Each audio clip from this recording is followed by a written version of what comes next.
evening, everybody. Welcome to another live episode of The Breakdown. It is September 28th, 2025. I'm your host, Nate Pike. Boy, we have so much to talk about tonight. There's so much to get into, and there's some announcements and some other things. It's gonna be fun. But there's a lot to talk about. We're going to get right into it, and we're going to start with an ongoing conversation that's been happening here at the show for quite a while. And we do have it's turned into a much bigger project than initially anticipated it was going to be. And it turns out that it's an evolving project. I'm talking, of course, about coal mines in the eastern slopes. Particularly, there's one coal mine that has captured everybody's imagination and to some degree attention, although it's kind of dropped off over the last little while, what with all of the everything else going on in the province. So we're going to just take a quick sec to do a little bit of an update on the Northback mine. This is the Grassy Mountain mine that was the source of a great deal of controversy and a lot of concern, because it does potentially have the risk or run the risk of contaminating the water supply for like literally all of southern Alberta, which is bad for ranchers, bad for agri-foods, bad for people. It's bad overall. And there's a lot of people who very, very strongly believe that Northback absolutely should not, and there should be no coal mining going on in the eastern slopes anywhere near the watershed. It looks like Northback is trying to revise their plans just a little bit. The news story broke this week. Compliments of Emma Graney, who used to do Alberta Politics reporting. She used to do the most wonderful Twitter threads about the question period with gifts and everything. It was delightful. And then she went and started working on energy. And originally I was sad, but then she started writing about coal stuff, and that made me happy. So let's talk about this. To read from the story, the new Northback plan includes a new multi-tier water management strategy, which sounds very complicated and probably supposed to sound impressive, to try to avoid potential selenium contamination, reducing water consumption, and putting waste material back into the mine pit rather than Gold Creek, a huge point of contention in the original plan. Now, where it gets particularly interesting, and where this turns into, again, a little bit more of a nuanced conversation, it also shrinks the mine's footprint by around 40% and reduces the likely output of steelmaking coal from 2.5 million tons each year to 2.5 million tons each year from 4.5 million tons. So they're doing some things to try to protect, I'm going to read it again, avoid potential selenium contamination. Now, as we have had people on the show before, there's never not once been a coal mine that didn't have some kind of environmental contamination disaster, call it what you will, in the province of Alberta. So potential, certain, do with that what you will. But the other piece that gets to be important is they're shrinking the footprint by 40%. Now, one of the big pitches that Northback made to the communities and continues to make through its various outreach programs, whether it's having MLAs come along to announce lunch programs or paying for revitalized golf courses, was that, hey, there's going to be all these jobs. But you have to wonder, and it's not included in the story, what is the impact on all of those jobs if they're shrinking the overall footprint of the mine? Now, we've been talking about the deep dive that we've been working on for this since quite literally the summer. We are going to continue that. And the next piece is going to be coming out hopefully in the next couple of weeks, which is going to take a look at the history of coal mining in the province of Alberta. And it turns out it's simultaneously exactly what you would expect and also complicated, which is why it's taking a little while. But look for that coming to our Substack relatively soon.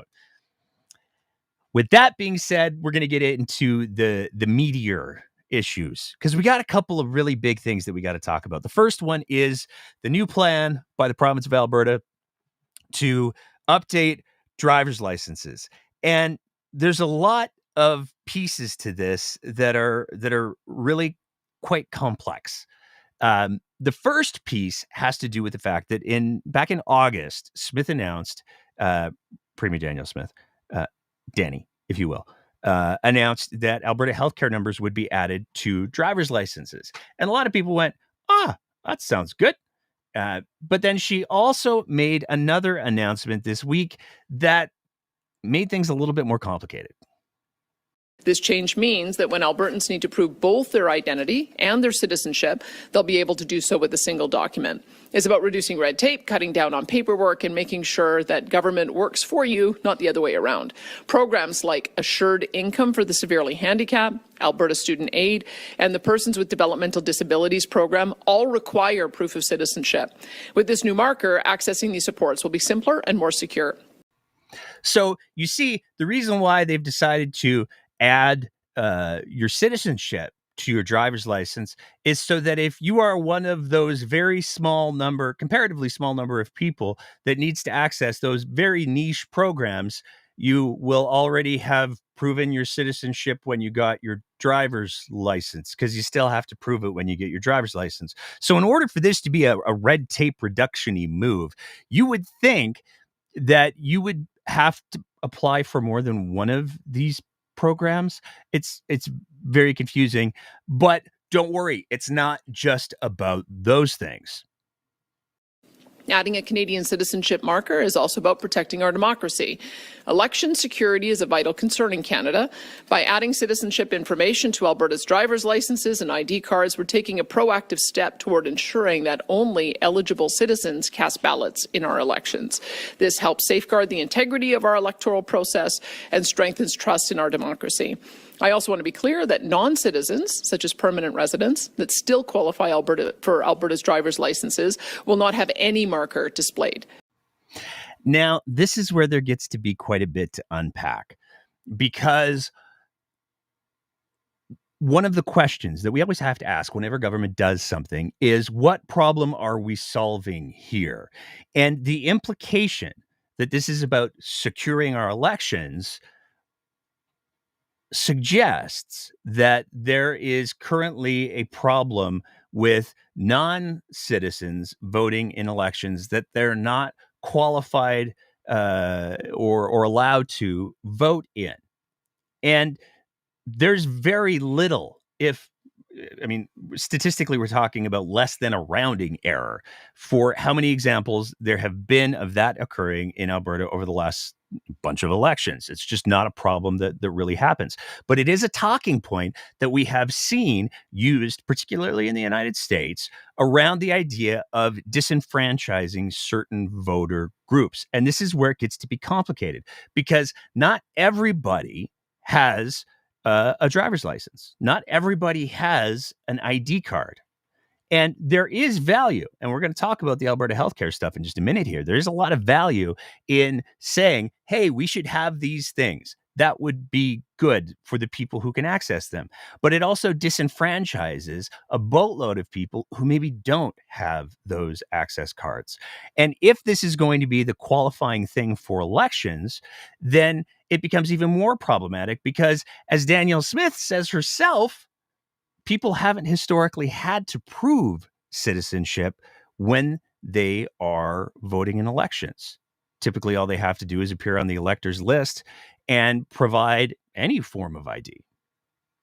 Election integrity is that it's our constitution that says that you can only vote in provincial and federal elections if you're a Canadian citizen. And so we need to have some easy way of being able to prove that. No one ever makes you go to the polling booth and you have to pull out your birth certificate or you have to pull out your passport. And so let's make it nice and easy for people to be able to demonstrate that they're entitled to vote because they're Canadian. And that would be the third reason for it. All right. Sometimes those people are forced to take that route with the passport at the voting stations. No, I don't think they do. Like no one ever has to prove their citizenship. If No, their- all if you their have is a name- driver's if license their and name a doesn't utility correspond bill. if their name doesn't correspond, it's one of the forms. Put it that way. Yeah, It's one of the but ways of I don't ID. think I've ever had to take my citizenship. But here's the point. I think what has happened is that it's just not enforced because there's no easy way to do it. And we just want to make sure that people have confidence in elections going forward. We know that there have been state actors who've tried to interfere in our elections, and we want to stop that. And so that's a third reason for it. So again, there's a lot to unpack there. That was Danielle Smith on the September 20th, your province, your premier. And again, a lot to unpack there. The suggestion is it's just not enforced. Elections Alberta just isn't doing the work of making sure that people who are voting are citizens. It just hasn't been done. We've just been so willy-nilly with our elections. There's a lot of subtext that's going on in what Danielle Smith said there. But there's an even bigger piece. Two, arguably. The first one is just because Danielle Smith has never encountered a thing, apparently that means it doesn't exist. Because when the host pushed back and said, you know what, sometimes people do. They actually have to provide their passports if their name's a little bit different on the voter list than what is on their driver's license. They have to be able to have that other piece of identification potentially to prove that they are citizens. Danielle Smith, I don't think that happens. It does. And that's problematic when the Premier of Alberta is saying, hey, this is a thing that never, ever happens. And she's making changes that are going to disenfranchise people from the process of voting. And it also eliminates, arguably, the process of vouching, which is an important process because sometimes people forget things.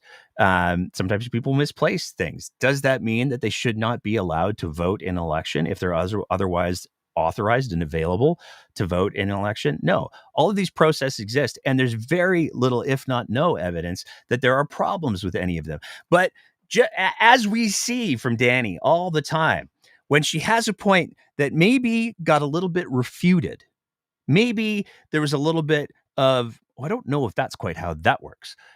She ups the ante because her response to, even if you do, it doesn't matter because there's these foreign countries that are trying to influence our elections and we have to guard against that. Let's be very, very clear.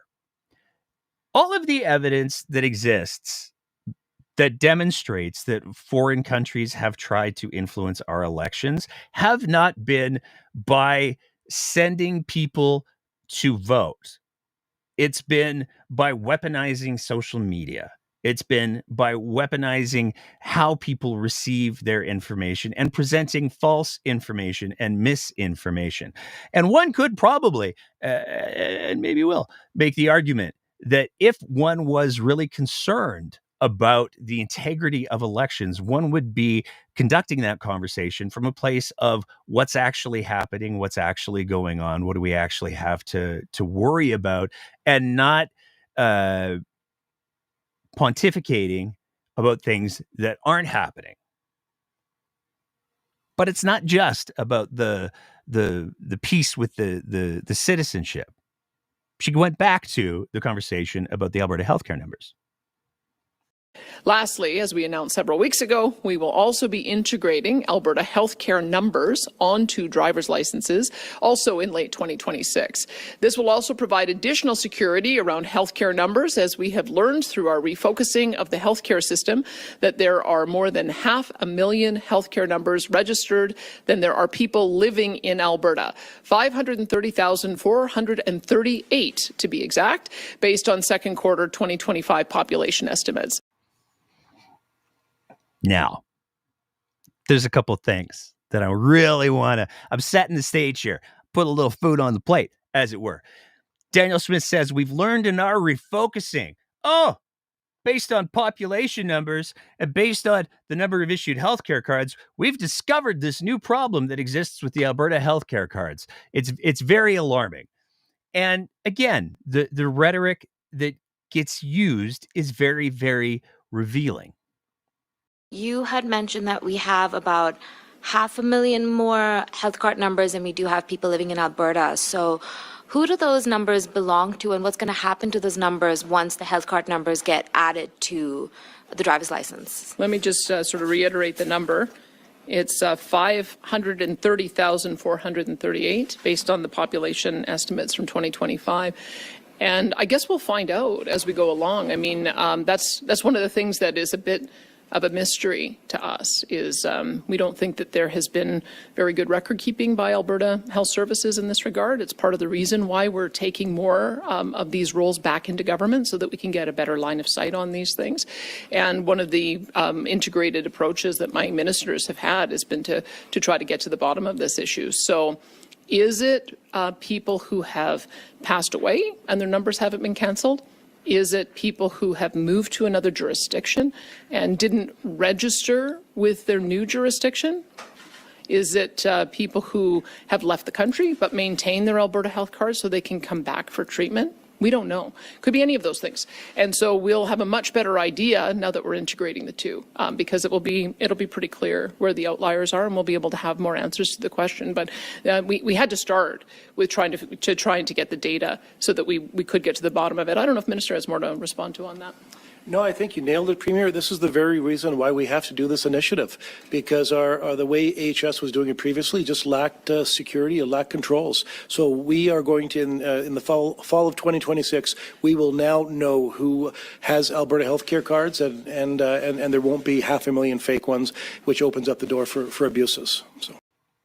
Now, what Sun-Dried Tintin was trying to say there, I think, is fascinating, because Danielle Smith did her performative comms thing where she was asked, hey, what's going on with all those extra cards? Well, it could be people that moved away. It could be people that maybe died. It could be there's all sorts of completely reasonable, justifiable explanations. We need to figure it out. I love the pauses and the looks off to the side, though. That was my favorite part of that clip. And then we have the elder Tintin coming up to the microphone, Minister Dale Nally, and he says, it's 500,000 fake cards, which is, again, a little bit inflammatory. And they were absolutely asked, wait, you just said that there's probably a boatload of perfectly logical reasons, and you also said that there's 500,000 fake cards. What's going on? About the health card numbers and the over 500,000 figure, the Premier said it like they're of unknown status, but Minister, you said earlier in this press conference that they were fake cards. I'm just wondering which it is. Like, are they unknown cards? Are they unknown status? Are they fake cards and people are accessing the health care system under fraudulent means? Like, I'm confused which one it is there. Well, that's just it. When you lack security features and you lack integrity in the cards like we do now, you don't know. So the reality is we don't know, and that's why it's so imperative that we do this. If the reality is that we don't know, you have to wonder why the most logical explanation that a person would jump to is, well, they must all 500,000 of them, they must all be fake.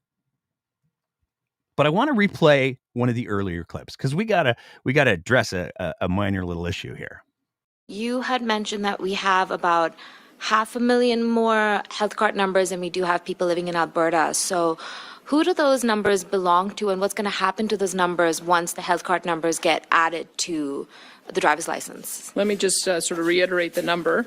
It's 530,438 based on the population estimates from 2025. And I guess we'll find out as we go along. I mean, that's one of the things that is a bit of a mystery to us is we don't think that there has been very good record keeping by Alberta Health Services in this regard. It's part of the reason why we're taking more of these roles back into government so that we can get a better line of sight on these things.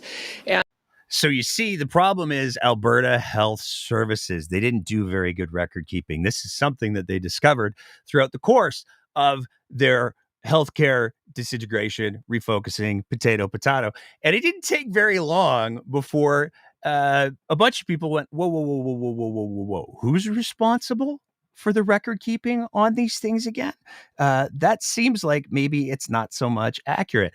And the Alberta Medical Association actually issued, it is bonkers that we live in a province where the Alberta Medical Association has to fact check the Premier of Alberta when she shares false information, but here we are. Fact check up. Statements by Premier Smith and Minister Nally on September 15th that accuse Alberta Health Services of poor oversight and controls in relation to the Alberta Healthcare Insurance Plan cards are factually incorrect. They have the statements that both of those two folks said. The facts: AHS is not and has never been legally or operationally responsible for the Alberta Health Care Insurance Program, related cards or management or of eligibility or accountability for how many cards are in circulation. This is the responsibility of the government of Alberta, formerly Alberta Healthcare, and now presumably the Minister of Primary and Preventative Healthcare Services. And can I just say how much I love the fact that the AMA wasn't able to, this is how well the refocusing has gone. AMA wasn't able to say, this is the government department that is now responsible for it. Because as we've seen over and over and over again with this healthcare refocusing, nobody knows what's going on. So the AMA, in their fact check of the demonstrably false things that Dale Nally and Danny said, was presumably, this is the Ministry of Primary and Preventative Health Services. And then they cite the government's own website that says, hey, we're the ones that are responsible for all of this. But there's more. There's some more nuance that we have to get into because, as Danny said, right, they discovered the problem through the healthcare refocusing. This is a new problem. Except it's not quite as new as Danny would want people to believe. Since 1994, the department has controlled access to publicly funded health services in Alberta by issuing personal health card numbers to people lawfully entitled to be or remain in Canada who make their home and are ordinarily resident in Alberta, registrants. The department maintains a personal health number registration system, the registration system, to record health information and manage billing of health services. This is from a government document, by the way. Personal health numbers are unique numbers issued by the department to each eligible registrant. The registration system is designed so each registrant should only have one personal health number, and a health card is issued by the department to each registrant with a personal health number imprinted on it. This is by way of background. Health cards do not include photographs or addresses. Registrants may apply to the department for duplicate, joint custody, family purposes, or replacement health care cards in case of loss or accidental destruction. There's no cost to the registrant for duplicate or replacement health cards. Personal health numbers are issued for life and are not recycled when a registrant dies. Also, they are deactivated if a registrant leaves Alberta for longer than specified in the regulations and are reactivated when a registrant returns. So, it's possible that some of these explanations that Danielle Smith offered up initially make very good sense. Maybe people have moved. Maybe people have died. All of these things from the government document that I just read to you, and I got a couple more sections that I'm going to read as well. Those are perfectly reasonable. But again, it goes back to the how long is it really only just since the refocusing that we've discovered this problem? Well, let's go back to that government document. Since 1994, there have been 3,749,705 million personal health numbers assigned to people claiming eligibility as Alberta residents, and 5,853,241 health cards issued to the same people. Therefore, the government department, has issued over 2 million duplicate or replacement cards since 1994. 4,693,350 personal health numbers have been issued to non-Alberta residents. Only 16,334 of these are currently active. However, they have received 25,547 health cards. Therefore, the department has issued over 9,000 duplicate or replacement cards to non-Alberta residents with current access to health services. So again, the government is the one who is issuing and tracking all of these cards. But from the same government document, we have to ask the question: how long has this been known about? Is there concern? Law enforcement advised us that criminals use improperly obtained personal health numbers and health cards as foundation documents to obtain further identification and establish fictitious identities. By using these identities to commit criminal offenses such as unlawfully obtaining prescription narcotics, they may avoid arrest by changing identities frequently. So the government knows, it has known for some time, that healthcare cards can be used for all sorts of criminal purposes. But wait, there's more. In a 3-year period, 7 duplicate health cards for one personal health number were used for 330 visits to 37 healthcare providers in 7 geographically diverse communities. The frequency, location, and nature of the visits suggested that several people were using the health card to obtain services. 32,440 registrants received more than 5 duplicate or replacement health cards. Of these registrants, 506 were children under the age of 10.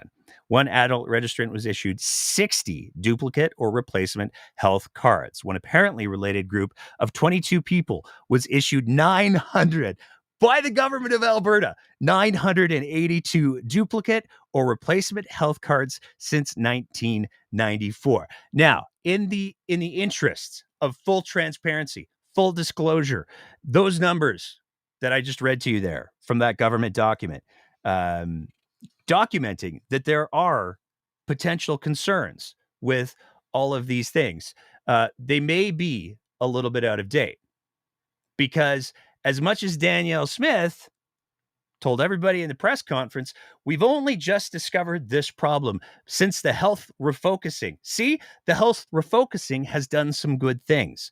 All of those sections that I just read and put on the screen are from the Auditor General's report from, let me just double check the year here. Oh, yes, 2003 to 2004.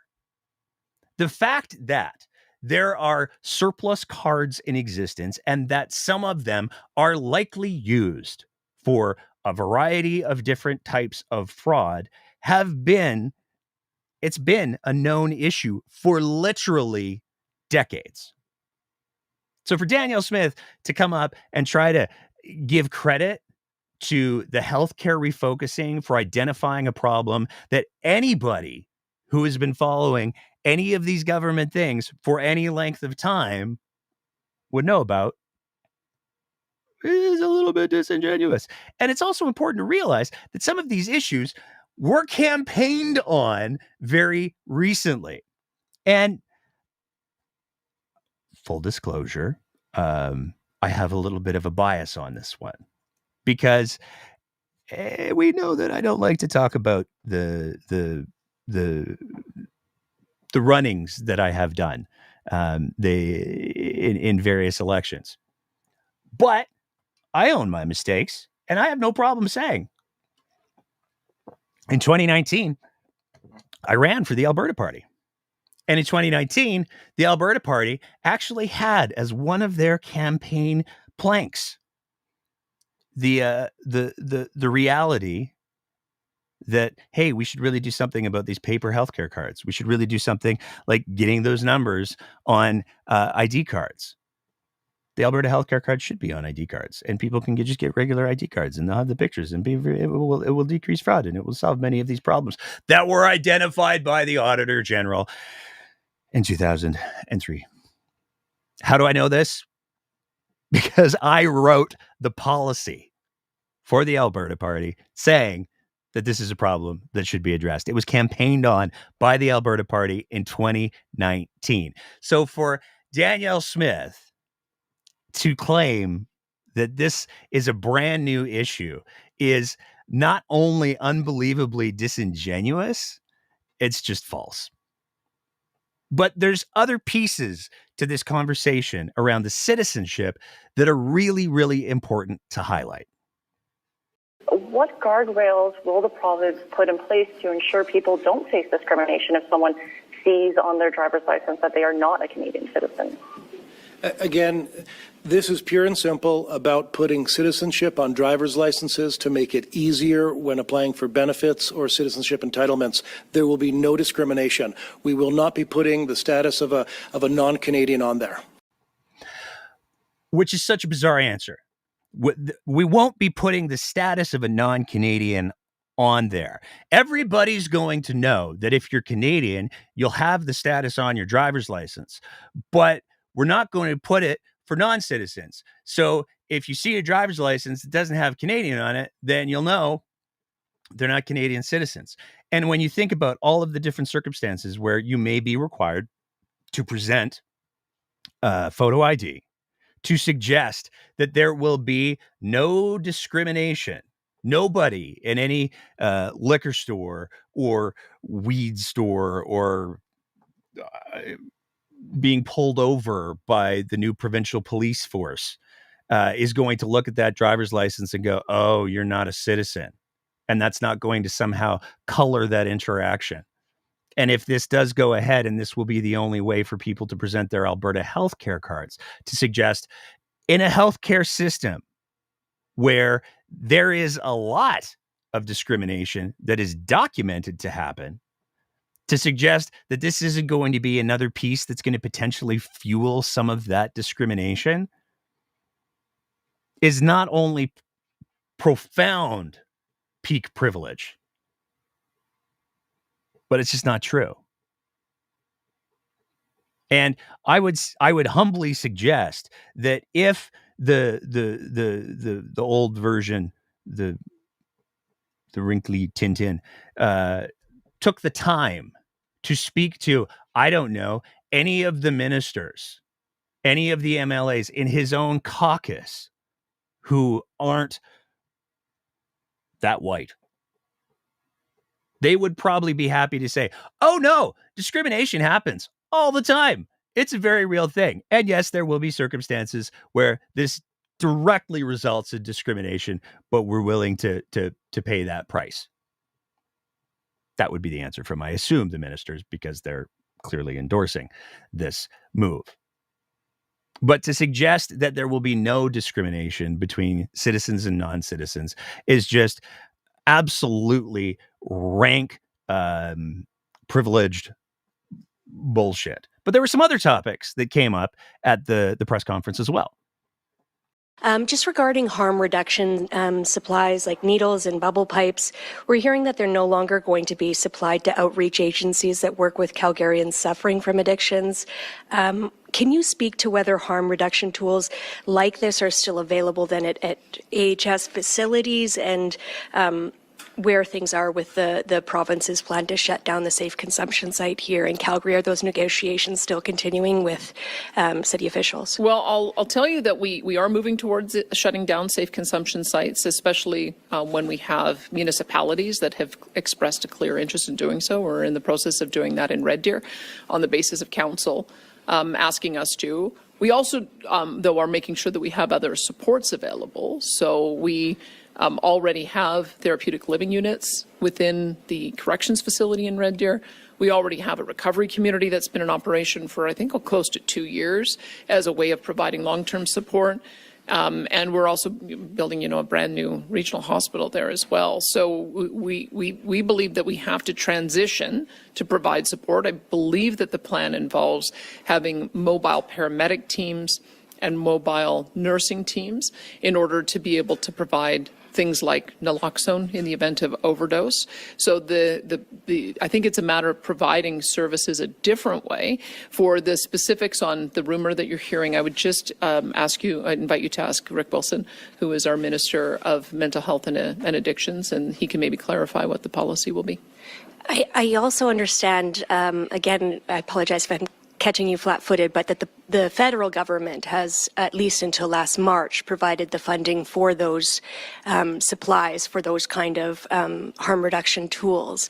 I'm just wondering if this kind of thing could be contingent on whether that's included in an upcoming budget. Well, I can tell you our approach in Alberta is to get people into recovery so that they don't need those types of services or those kinds of devices. And my view is that we should all share that same goal. I know that the harm reduction advocacy groups, they talk about doing harm reduction until such person is ready for treatment. And so we agree, let's get them into treatment faster. And so that's what we've been doing. We have 11 recovery communities that we're opening up. 4 of them are already in operation. We've got 4 therapeutic living units in the corrections facilities, and it's demonstrating success. So we're going to keep on doing that. But I think we should all want to get our loved ones off of drugs altogether so that they can get back on with repairing their lives. Now, there's a lot to unpack here. And there's a lot to unpack here for a couple of different reasons. First of all, the reality that the UCP government is going to continue to pursue closing supervised consumption sites is really quite problematic. And the reason why it's problematic is because those facilities, few and far between though they are now, save lives, period. They save a lot of lives. And not only do they save lives, but they have a demonstrated evidence-based history of actually decreasing the amount of paraphernalia that is found in and about communities where they exist. There's been plenty of documentation that establishes that. The other piece that's really important here is how Danielle Smith demonstrates that she has an understanding of what harm reduction is about and then completely misrepresents it. Because she says, hey, I understand that the harm reduction folks, they're saying that they want to make sure that people are safe until they're at a place where they're able to accept recovery. That's why we need to get them into recovery faster, and we're building all of these facilities.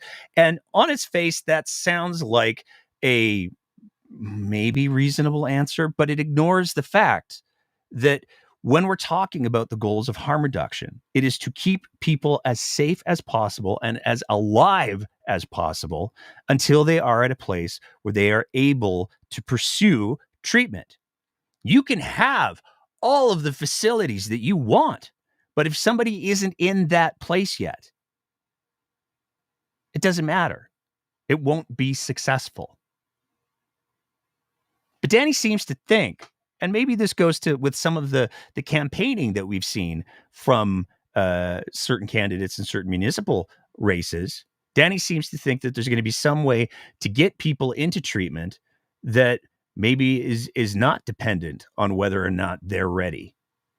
Maybe there's going to be some way to leverage getting them into treatment, which won't be successful. And the evidence bears that out. But the other thing that's particularly telling about this whole exchange is Danny just reflects. And this is an important thing in understanding how Danielle Smith structures her responses to questions, because she doesn't know for sure about whether or not the pipes and the other harm reduction tools are going to still be available. That's why she kicked it to, you should really follow up with the Minister for Mental Health and Addictions. He'll be able to give you a much better answer to that. But I'm going to pontificate on the why we shouldn't be doing those things and why those harm reduction advocates, they don't know what they're talking about. But she starts it all off by answering the question in regards to safe consumption sites. Danielle Smith is embedded enough in this file to know, she should be, to know that they're not called safe consumption sites. They're called supervised consumption sites, because all of the supervised consumption sites acknowledge that when people come in and are using their own supply of street drugs, which is what happens at these sites, it's not safe. It's just less dangerous. And it's less dangerous because they're supervised.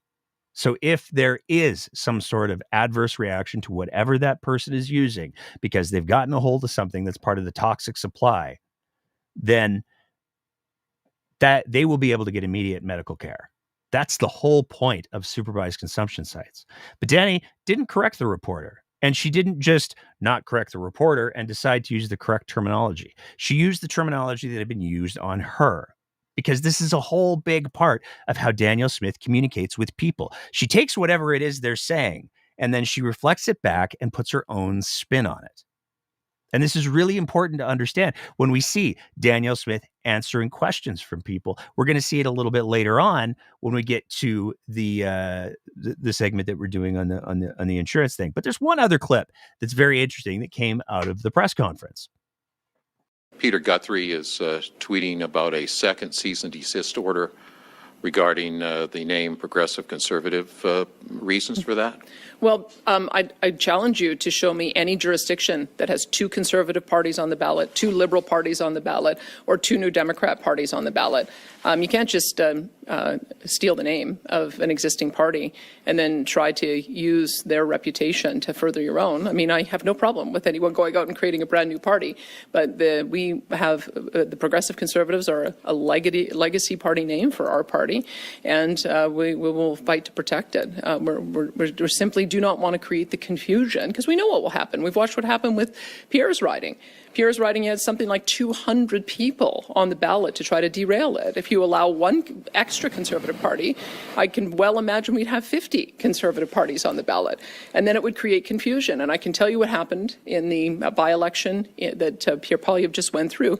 You had Jean-Pierre Kingsley, who was the former chief electoral officer, saying this is outrageous and we have to make sure that we protect the choice of voters so that they know exactly who they're voting for. And we're not going to allow anyone to muddy the waters on that. So we'll be defending the name. Challenge accepted. 2019, the Freedom Conservative Party with the Derek Fildebrandt. There, I did it. 2 Conservative parties on the ballot.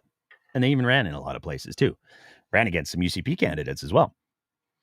So let's be clear, a little bit of a disingenuous answer. But what it speaks to more than anything is Danielle Smith's belief that we should only be in, at most, a 2-party system. There shouldn't be any other Conservative parties on the ballot.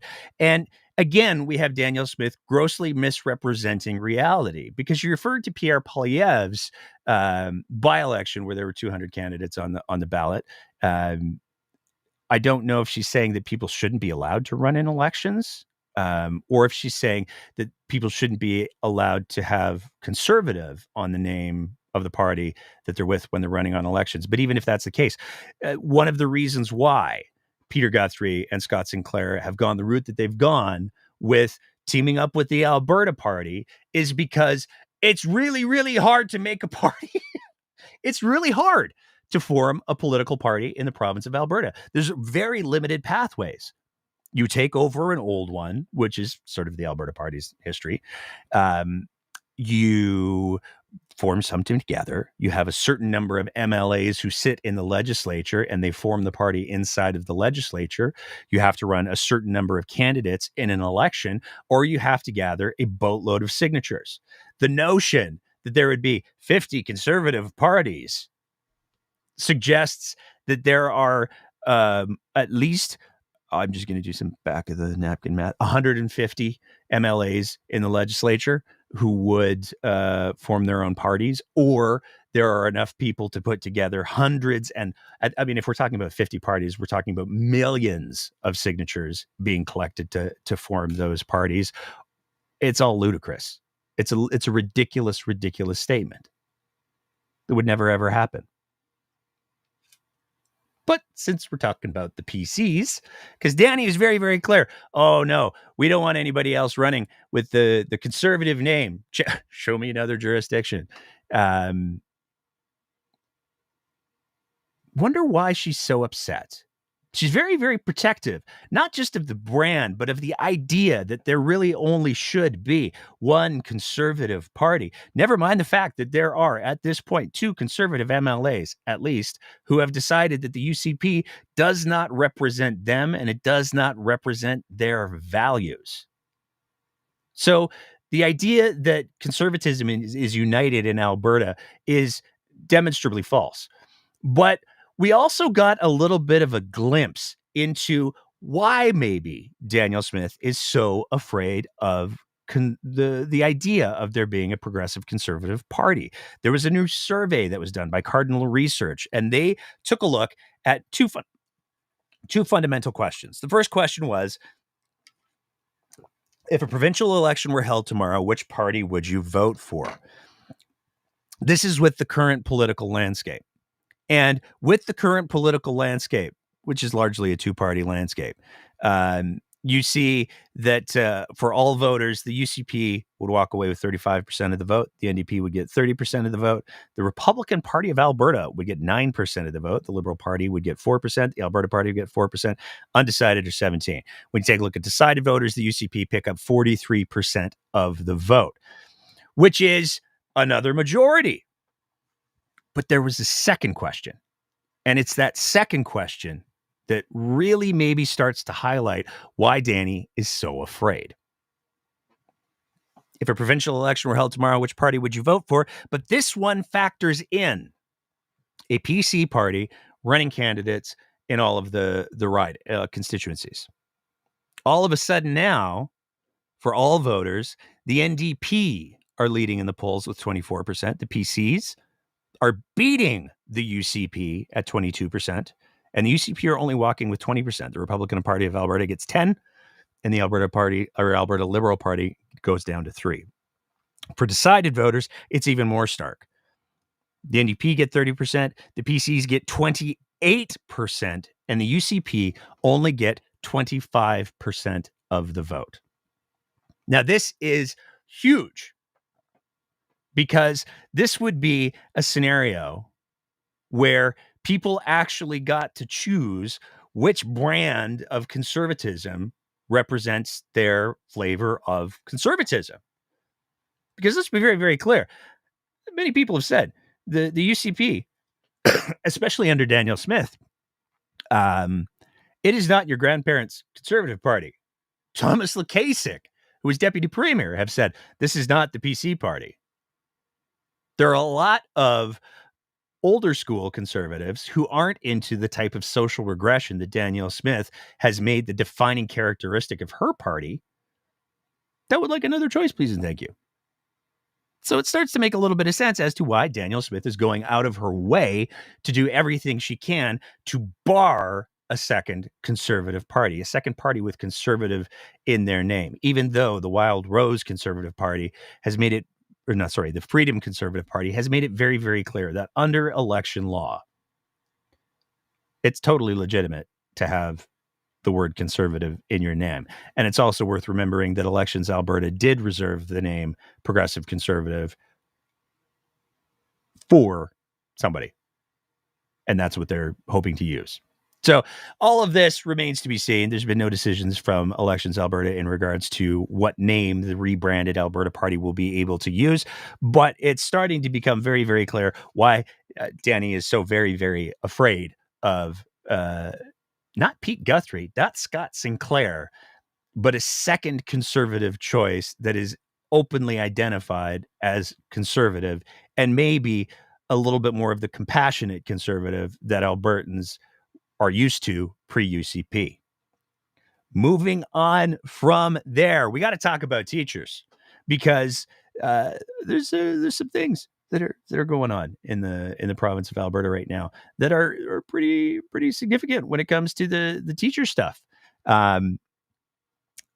And to set the stage properly, we got to go back just a little bit, all the way to September 24th. That's how fast politics moves in this province now, where a media release announced that the Alberta Teachers Association made an offer to the Teachers Employer Bargaining Association, which is the organization that by proxy negotiates on behalf of the government. Both parties have agreed to form a tentative agreement based on shared priorities, and members will vote on the tentative agreement in the upcoming days. I'm not going to read the whole thing because the rest of it is very much just and we are so awesome. But basically, on September 24th, it was announced that the government had come and the ATA had come together and they said, hey, can we get a deal? And the government said, here's what we'll offer you. And the ATA said, we'll take it to our membership. And the voting for this started yesterday, 8 a.m. Saturday until 5 p.m. Monday, which is tomorrow. The claim that was made on the 24th is that this proposal addresses salary and classroom complexity issues, except it doesn't really. Now, the offer hasn't been made public, So nobody really knows except for the teachers that are looking at it themselves. But from all accounts, it sounds like it's the exact same offer that was produced in the spring. There's no significant changes, and it does absolutely nothing to address the classroom complexity issues. Because again, the fundamental problem that exists is you can add as many teachers as you like, but if you don't adjust the funding per student, if you don't make it so that Alberta is no longer the lowest funded per student province in the country, then inevitably you're just going to see the problem spread out a little bit, but the problem doesn't go away. This is what teachers are voting on. But what's really interesting about all of this is as this is occurring, there's another piece that's happening. And it's an important piece to keep in mind. Because one of the other things that has been talked about in the teacher strike is the fact that for many, many years, teachers took little tiny, like 0.5% increases, which doesn't keep up with inflation. Or there were a couple of years where they took absolutely no increases whatsoever. And this is not great for a whole lot of different reasons, because cost of living has gone up.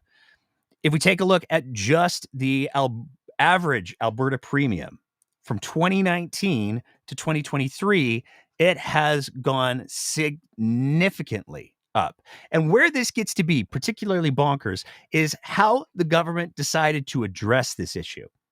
There was a rate cap that was put in place, which is to say insurance companies could not raise insurance more than a certain percentage every year.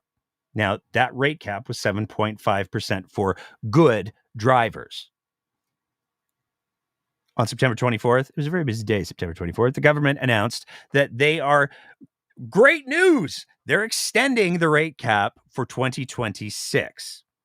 And this is where it gets bonkers, because the press release is written as if this is a really great thing. Alberta continues to make good driving more affordable for Albertans by extending the good driver rate cap for another year. Alberta's government is committed to helping drivers manage their rising insurance premiums. Albertans will continue to benefit from the good driver rate cap in 2026 as government advances a new Pharmcare auto insurance system set for 2027. Drivers in Alberta with a good driving record will continue to benefit from a 7.5% rate cap when their policies come forward for renewal in 2025 and through 2026. Here's what the requirements are for good drivers. Drivers must meet updated criteria to remain eligible for the rate cap, including having no at-fault accidents in the past 6 years, no criminal code traffic convictions in the past 4 years, no major traffic convictions in the past 3 years, no minor traffic convictions in the past 3 years. So it's kind of limited who gets to benefit from only 7.5% increase to their car insurance.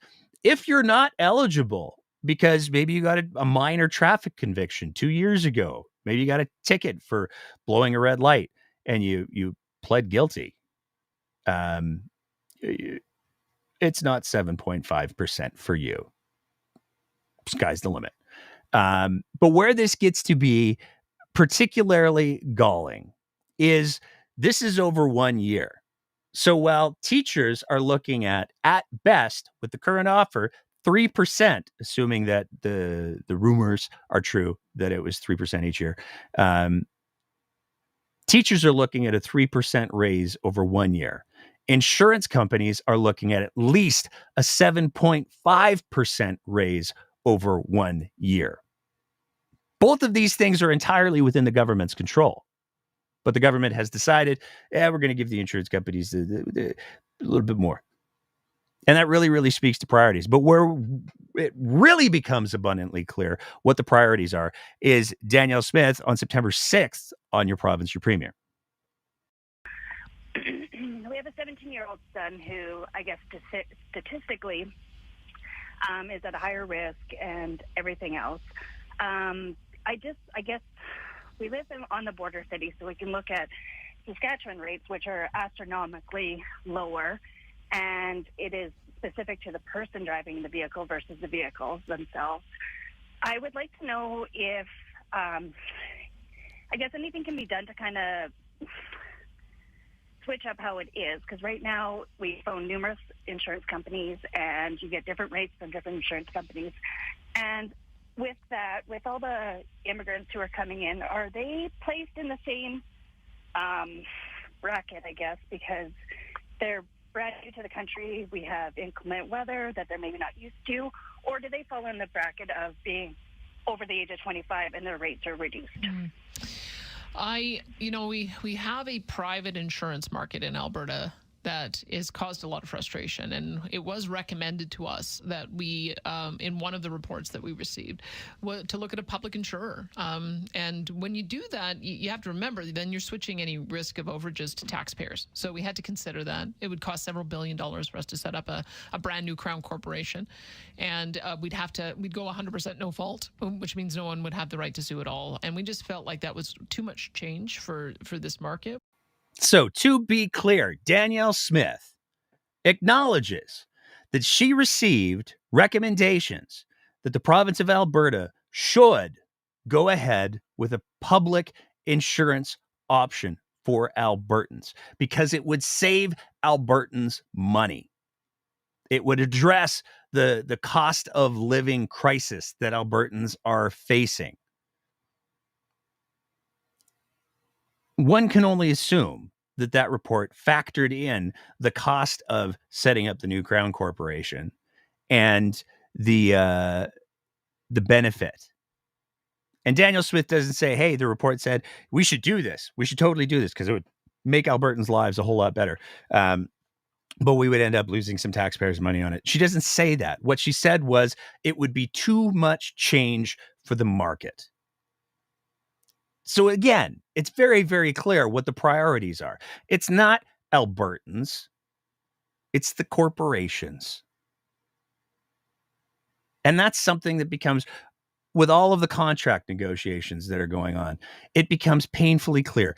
Danielle Smith is willing to bend over backwards to make sure the corporations get all of the breaks they need. She's letting AI data centers write off all of their computers against their taxes. She's made massive changes to the laws to allow for coal mining in the eastern slopes. She's protected insurance companies instead of doing what many other provinces already do in ways that would benefit Albertans. The priorities are very, very clear. And it's really unfortunate. And it's something that more people should be aware of. Moving on from there, we got to talk.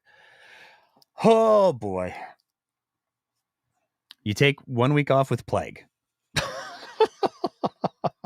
And all of these things happen.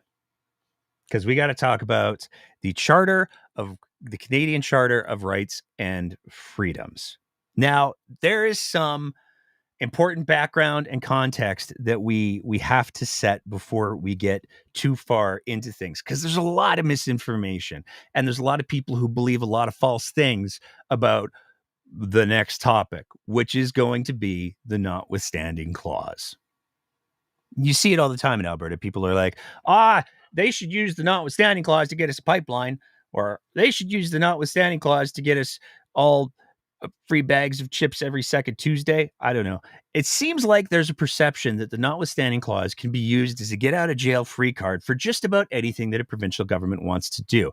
But it's really, really important, especially given current goings on in the province of Alberta, what the notwithstanding clause actually is and what it actually does. So tonight, we're going to take a look at that.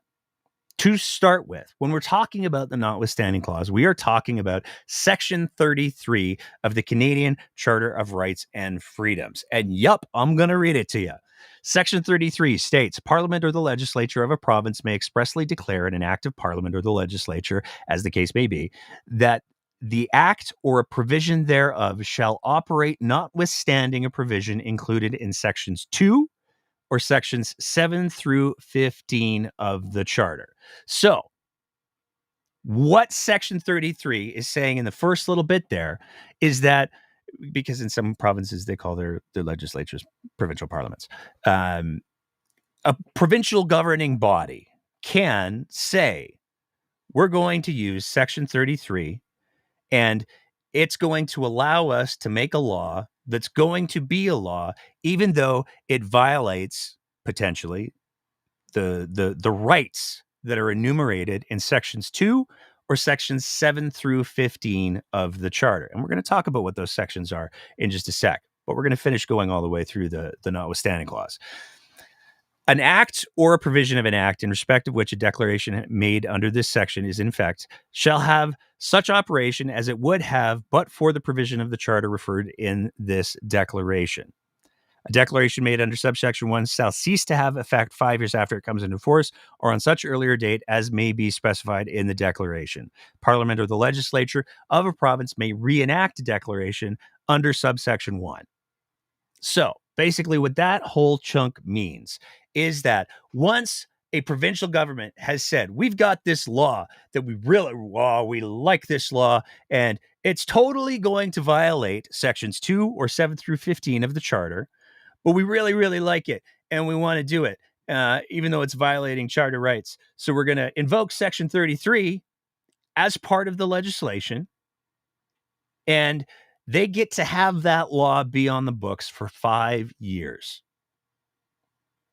After that 5-year period, they have the option of re-upping, re-invoking, and there's no endpoint that exists with this mechanism. So if you wanted to have a government re-up a law every 5 years for the next ever, you could theoretically do that. But the reason why this section was included in the Charter is because you're violating Charter rights. And that's not something that should be taken lightly. That's something that should only be done under extraordinarily dire circumstances. I don't know, like say, maybe a pandemic. And that should only be in effect for the very minimum amount of time required. So the idea of violating Charter rights is a huge deal. And the idea behind including this is that given that it's such a nuclear option, given that the government that decided to invoke Section 33 would have to wear the fact that they decided to violate Charter rights, that would be their brand. It would mean that it wouldn't be something that they would do willy-nilly. It would only be for the most extreme circumstances because they would have to face public opinion. And that's why the 5-year piece exists, because that's the longest that you can go in Canada without having an election. But for one election cycle, whoever is targeted by that legislation gets their Charter rights suspended. Now let's talk about what the sections in particular that we're talking about actually are.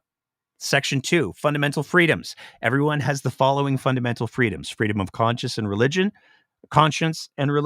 Oh, I just Dandy Williams that. I'm looking forward to the DMs on that one.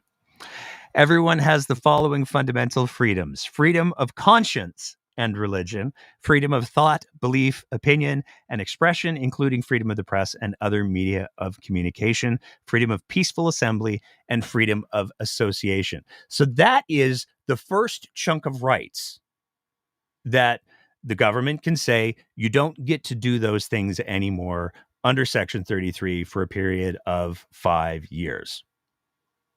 Now, Section 7 through 15 are considerably longer.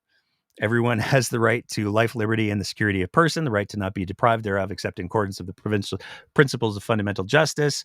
Everybody has the right to be secure against unreasonable search and seizure. Everyone has the right to not be arbitrarily detained. There's a whole bunch in here.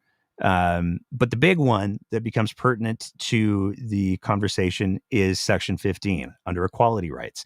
Every individual is equal before and under the law and has the right to equal protection and equal benefit of the law without discrimination, and in particular, without discrimination based on race, national or ethnic origin, color, religion, sex, age, or mental or physical disability. Subsection 1 does not preclude any law, program, or activity that has as its object the amelioration of conditions of disadvantaged individuals or groups, including those that are disadvantaged because of race, national or ethnic origin, color, religion, sex, age, or mental or physical disability.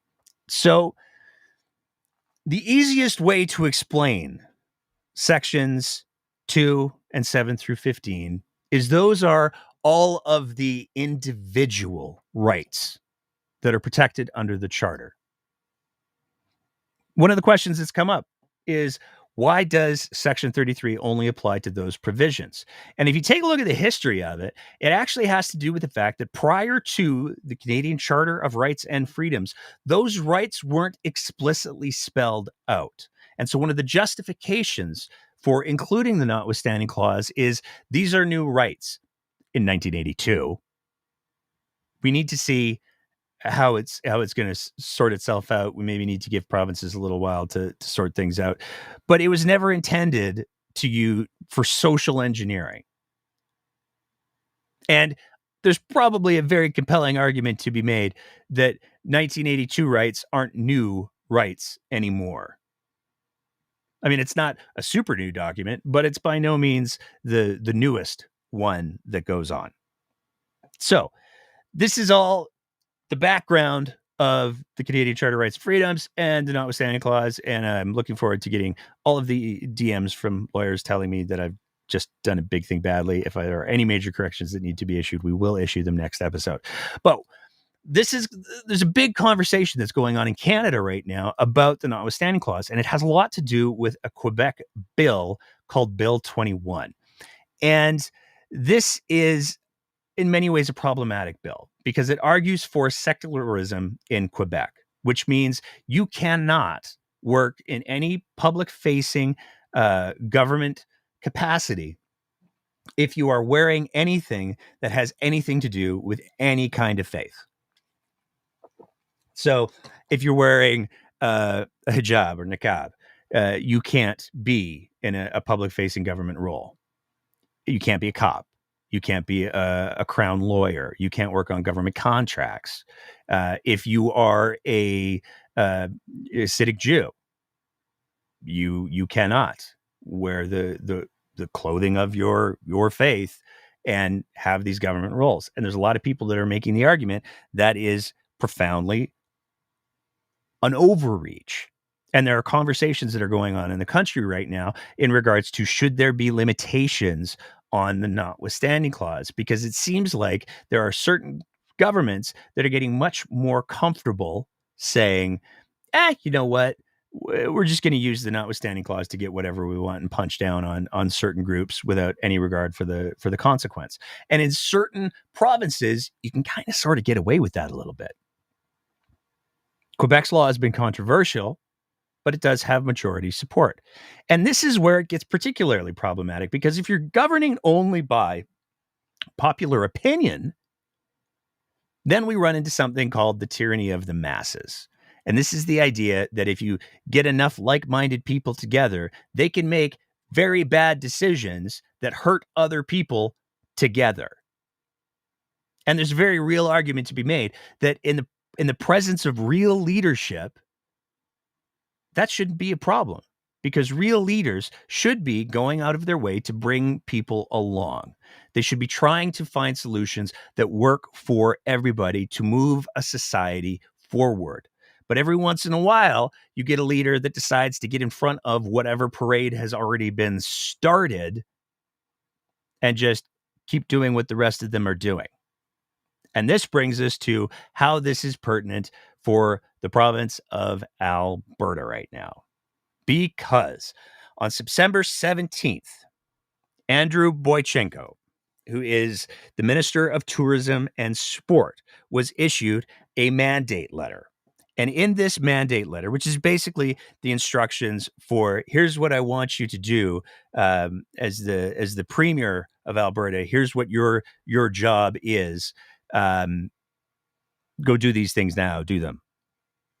And in that mandate letter, one of the things that Andrew Boychenko has been tasked with doing is ensuring the full implementation of the Fairness and Safety in Sport Act using all legal and constitutional means necessary. Now, many people immediately heard that and went, whoa, whoa, whoa, whoa, whoa, whoa, whoa. If we're going to say ensure the full implementation of the Fairness and Safety in Sport Act using all available legal and constitutional means necessary, Danielle Smith has just put Section 33 of the notwithstanding clause in play. Now, she has said before on a number of issues, both that she would not use the notwithstanding clause and that she will. One of the other ones, many people are expecting to see it coming this fall with a new legislative session, has to do with the forced treatment. Because there are many people who have said forcing people into treatment would be a violation of their charter rights. Danielle Smith's on the record saying, well, if we have to do the notwithstanding clause, that's what we'll do. Now we've got a mandate letter in regards to the Fairness and Safety in Sport Act that says use all constitutional means necessary. And the Fairness and Safety in Sport Act is the one that was particularly controversial because it is the one that hits on a lot of the limitations for trans folks and for intersex folks competing in sports. We've talked about it a lot on the show.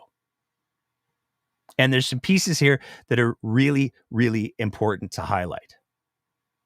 One of them is that it didn't take very long for the Canadian Medical Association to issue a call to refrain from not using the notwithstanding clause to interfere with patient care because everybody could see the direction that it was going. If she was going to use the notwithstanding clause, the nuclear constitutional option that is supposed to be a deterrent, not a lever to pull on willy-nilly, if she was going to use that, she was probably going to use it for all of the other anti-trans things that she's pushing on.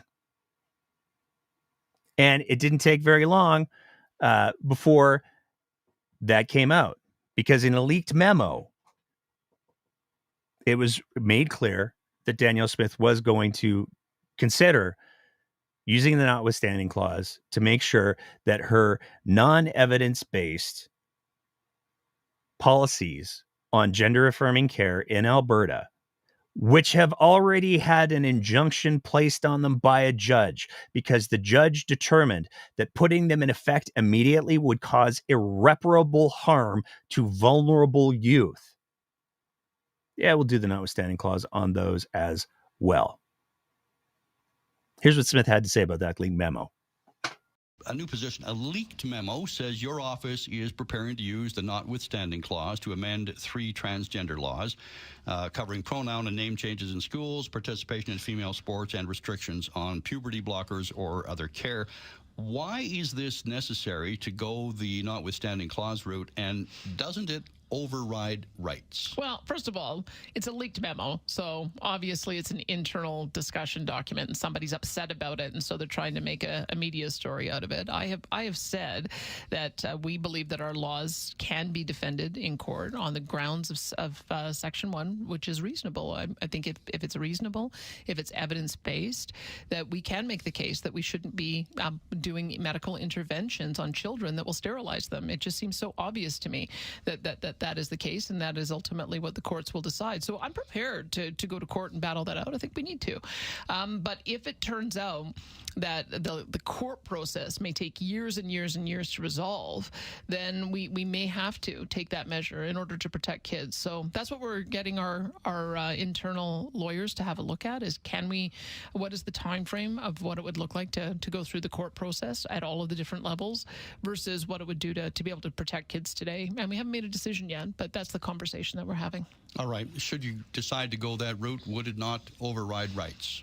Well, I think a child has a right to be able to make a decision as an adult on whether they want to have children. I mean, I strongly believe that there's certain decisions that can only be made by a person. And if we don't think a 10-year-old can decide to sign a contract, to smoke, to join the army, to do drugs, to be truant from school, then they can't decide whether or not they want to have babies as an adult. You have to wait until you're an adult to make those decisions. And puberty blockers, by definition, stop the process of sexual maturity. And it means that you're sterilizing children, and we're not going to do it. It is incredibly difficult to hear the Premier of Alberta say that puberty blockers sterilize children. That is false on so many levels. And it didn't take very long before the pediatrics chair called out Danielle Smith. And I want to read the full statement here because I think that it's really important. This is Dr. Sam Wong, president of the association's pediatric session. Puberty blockers don't render a person infertile or sterile. That is not true.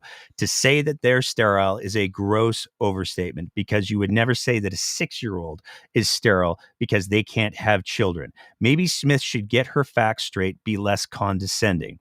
Wong said that he's surprised the premier made the claim again Wednesday because she has been corrected before. It's such a falsehood and a misnomer. It's incredible. It's quite incredible that she can get away with saying that. I don't know where she's getting her medical information from, but the way that she's stating it is not true. This was echoed by multiple high-profile physicians. Dr. Paul Parks, who we've got coming up on an episode, by the way, said that he knows firsthand that Smith has been briefed. She has been told that puberty blockers do not cause sterility. They pause puberty. And when you stop taking puberty blockers, puberty starts up again. The big value for puberty blockers for kids who are receiving or youth who are receiving gender affirming care is that it prevents all of the major physiological changes that happen, which means that if they decide down the road after the age of 18, because that's how old you have to be in order to get surgeries, if they decide down the road that they do want to commit to surgeries, it's less surgery required. It also means that it's easier for them to present as their gender because they don't go through all of the voice changes and everything else that happens. But that's the truth. And it's horrifying that Danielle Smith knows. She has been told by experts, but she believes she knows better. And you heard her in that clip. Well, if we have to violate the Charter of Rights and Freedoms, here's what I believe rights are. She believes that her personal opinion trumps the Charter of Rights and Freedoms. That's something that all Albertans, regardless of where you are on the political spectrum, should be paying very, very, very close attention to because it's absolutely horrifying. But that's not even where it stops, because Demetrius Nicolaides got himself a new bill as well, new mandate letter. And in it, Danielle Smith was very clear that she wants to protect children, even though experts have said the policies in Bill 27, this is the parental notification on any sort of pronoun changes or name changes. This is all of the changes to sexual education that put up barriers to entry that experts have resoundingly said are going to result in higher rates of sexually transmitted infections and pregnancy in youth. Protect children by ensuring full implementation of Bill 27 using all available legal and constitutional means necessary. So let's be clear. Danielle Smith is saying, I will use the notwithstanding clause because I don't believe that we should sterilize children. But she's also saying, I will use the notwithstanding clause to make sure that vulnerable kids get out it. I will use the notwithstanding clause to make sure that it's harder for kids to access sex education. So it's not just about protecting kids from being sterilized, which they aren't.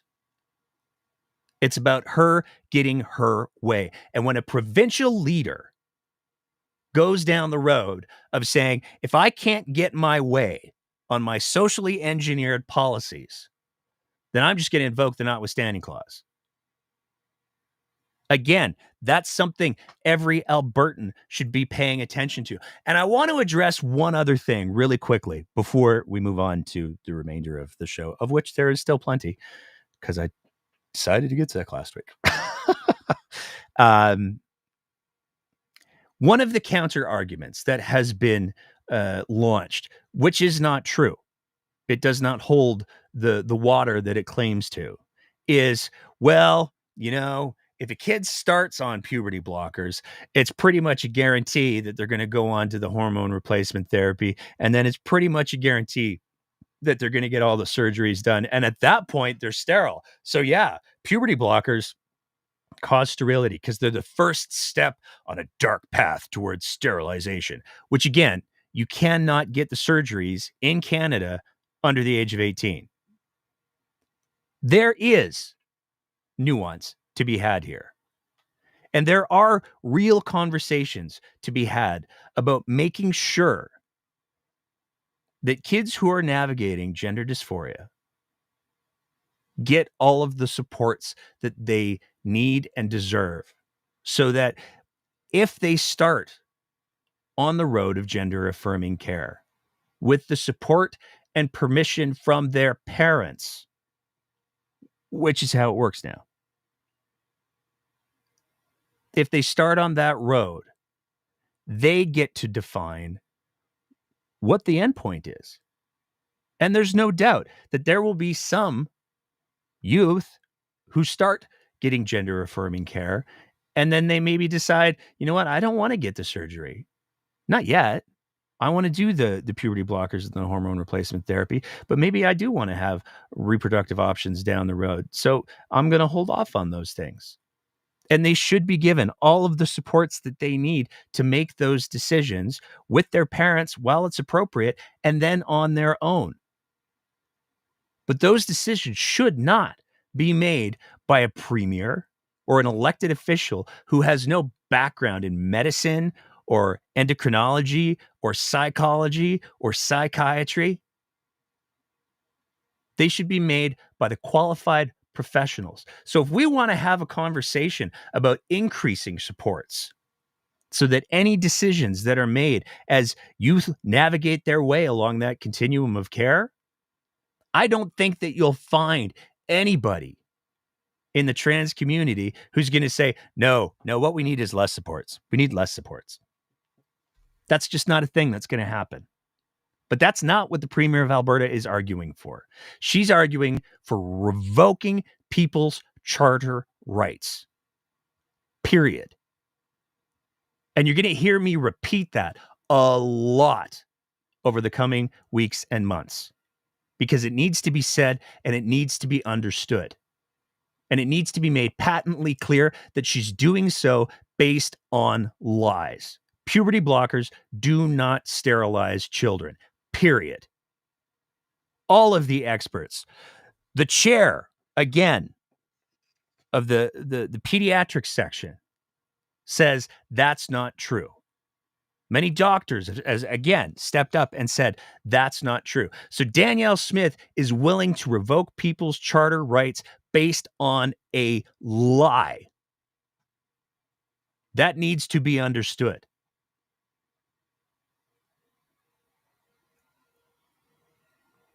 Moving on from there. There was some more stuff that happened on your province, your premier, and this is my new favorite graphic for the show, because I just think it's just so very, very, very on point. She had some thoughts on the federal Pharmacare program as well. Will Alberta be opting in to the new Pharmacare plan being implemented by the federal government? It seems when these programs are introduced by the federal government, they are always poorly managed and planned, and also very expensive, that conflict with existing provincial plans.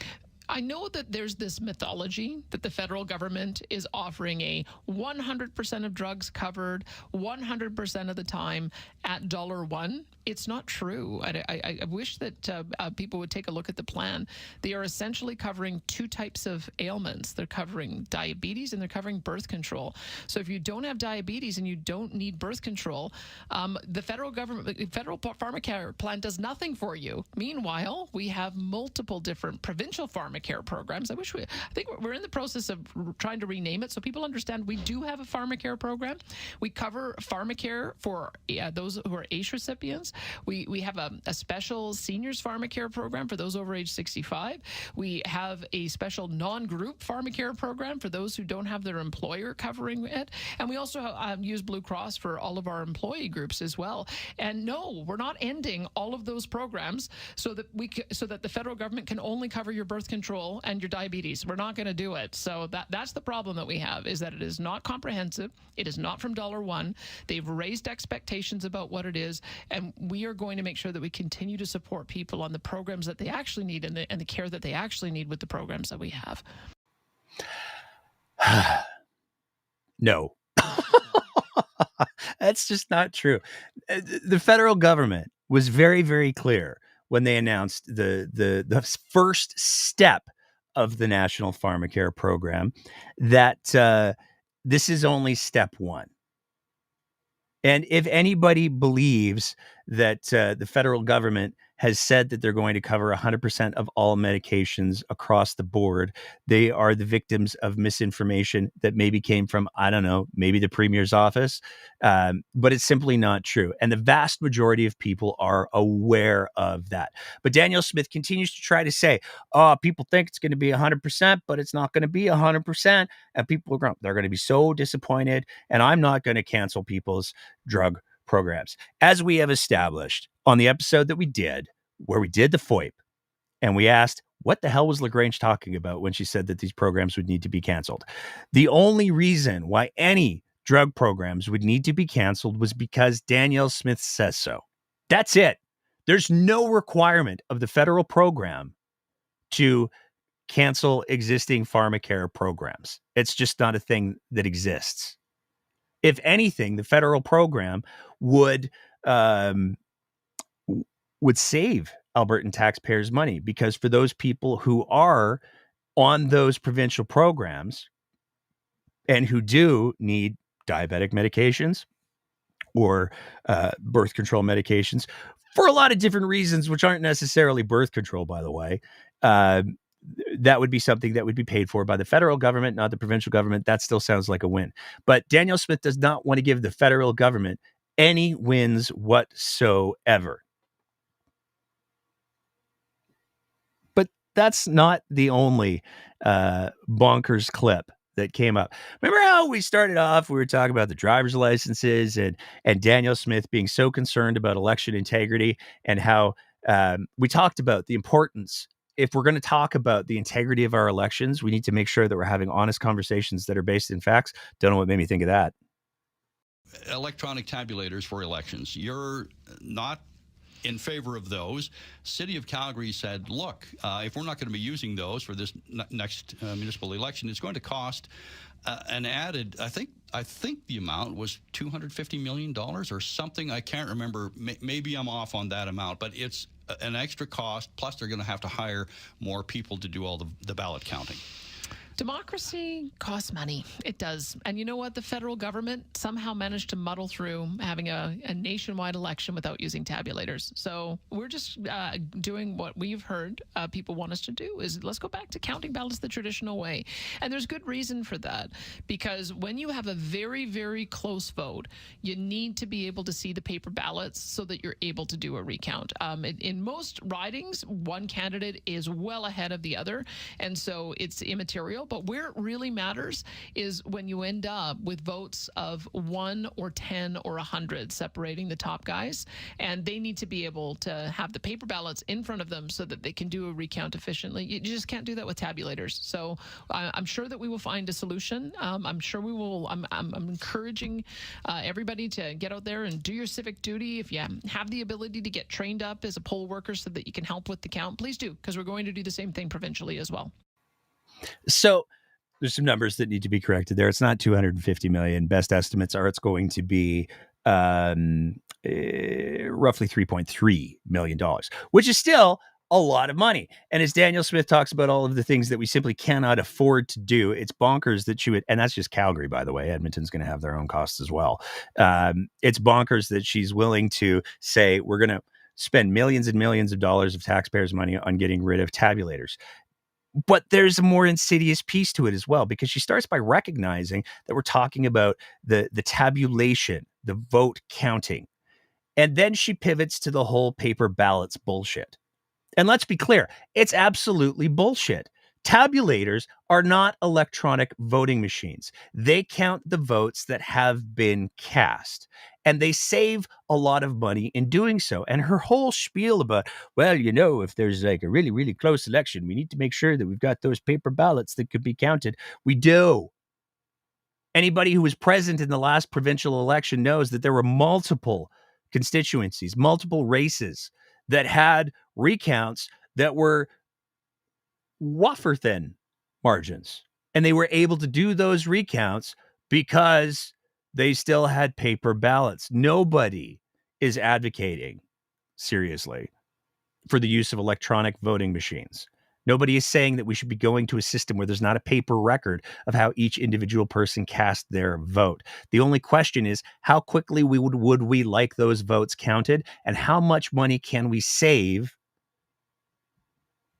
by doing things that way? And it turns out in the city of Calgary, at least $3.3 million. But that democracy costs money. We can't pay for teachers to have the salaries they deserve. We can't pay for students to have the supports they deserve. We can't pay for insurance systems that would save Albertans money in a very, very real way, when cost of living is the number one concern on Albertans' minds. But the tabulators, if it costs 10, 15, 20 million across the province, that's worth it, because David Parker got really upset about vote tabulators this one time, and this is where she's committed to. But also came up the question of the COVID shots. Please ask the Premier if the fall flu shot will be treated the same as COVID shots. You know, the flu shot has a different recommendation profile. COVID is recommended for those over 65 with pre-existing conditions, as well as those who are immunocompromised over age 6 months. And so that's what COVID is. The flu is very different because it can impact the very young and the very old equally. And so the recommendation from the medical establishment is to make it available. So that's what we're going to do. RSV as well is one where we know that particularly over the age of 75 are most at risk. So we've made it available to those at age 75. And that's how we do our assessment, is what is the group that is most at risk? Let's make it available for them. But then you can also pay out of pocket if you want some peace of mind. Again, she's lying. To claim that Alberta's COVID vaccine policy is in some way informed by the evidence is easily, patently false. When she first rolled out the policy, no healthcare workers. Now, she started to backtrack on that through the contract negotiations, where people who are in roles that were considered essential during the pandemic, people who still had to go to work during the pandemic, who were at the highest risk because of the types of exposure that they were getting. One would think it would be a very easy thing to say, hey, if somebody was one of those essential workers, whether it's a physician or nurse or a grocery store clerk or anybody who's in any of those public-facing roles, if they want to get the COVID shot for free, they can get the COVID shot for free. That would be fantastic. They didn't do that. And it's not in line with what the recommendations are. The NACI recommendations are very, very clear. They recommend, especially for certain vulnerable groups, but they also recommend everybody who is medically safe to do so. And there are some people for whom the shots are not available for them. But if in consultation with somebody's physician, the physician says, yeah, you should get it. The NACI recommendations are that those people also everyone get COVID shots. And the real proof to show how much of a dumpster fire the UCP's COVID shot policy building has been is, let's all remember, there was a period of like 2 weeks where the UCP's published policies said kids 6 months to 12 years old couldn't get COVID shots, which flies in the face of the recommendations. So it's just more Danielle Smith cant truth on demand whatsoever. But there's one other clip that I want to play here because, and again, this is probably where I got to do I'm speaking only for myself and not for any companies that employ me or organizations that I may or may not be affiliated with. But a paramedic called in to your province, your premier, and he brought receipts and he was respectful.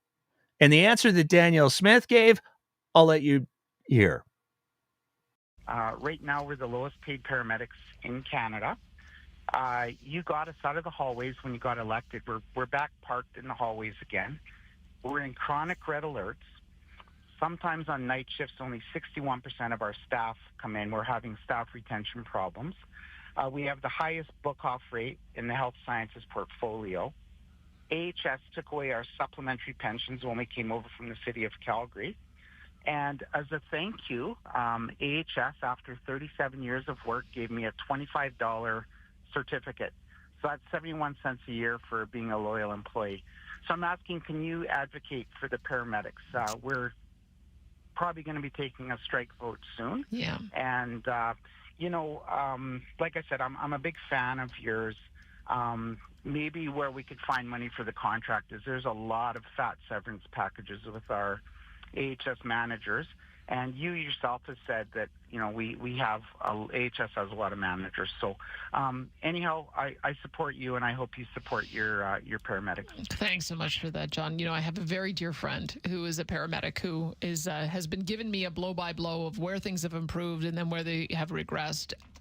So part of the solution to that is we've created a new specialized emergency or EMS oversight so that the people making the decisions are making them in the interest of what paramedics need. So this new oversight just came in place, I believe, September the 1st. And we're going to work through all of the issues that were identified in a previous report. Part of what we had seen is that ambulances are being treated like an extension of hallway medicine.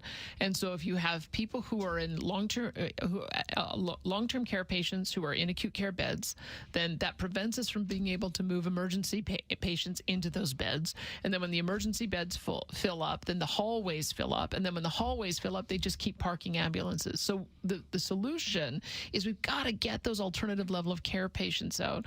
We're about to start into a real effort on some specific hospitals to figure out how to do this efficiently. We have just started focusing in on the patients that were in hospital over 300 days. Imagine that. Like, we had people who were living in hospital for over 300 days. There were 7 in particular who'd been in hospital for a combined 18 years.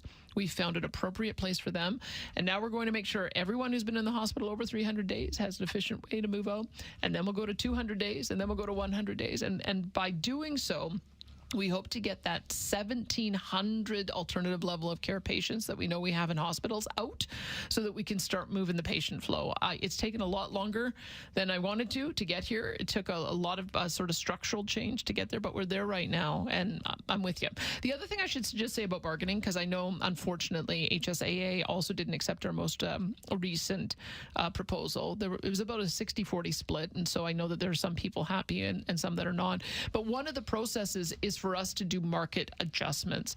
If we have a particular employee group that is not being paid fair, like the same relative to sort of that Western average, then there is room for an adjustment. So I would just encourage John to go and have a look at what that looks like, because we've been very surgical, especially with HSAA. There's about 150 different professions that they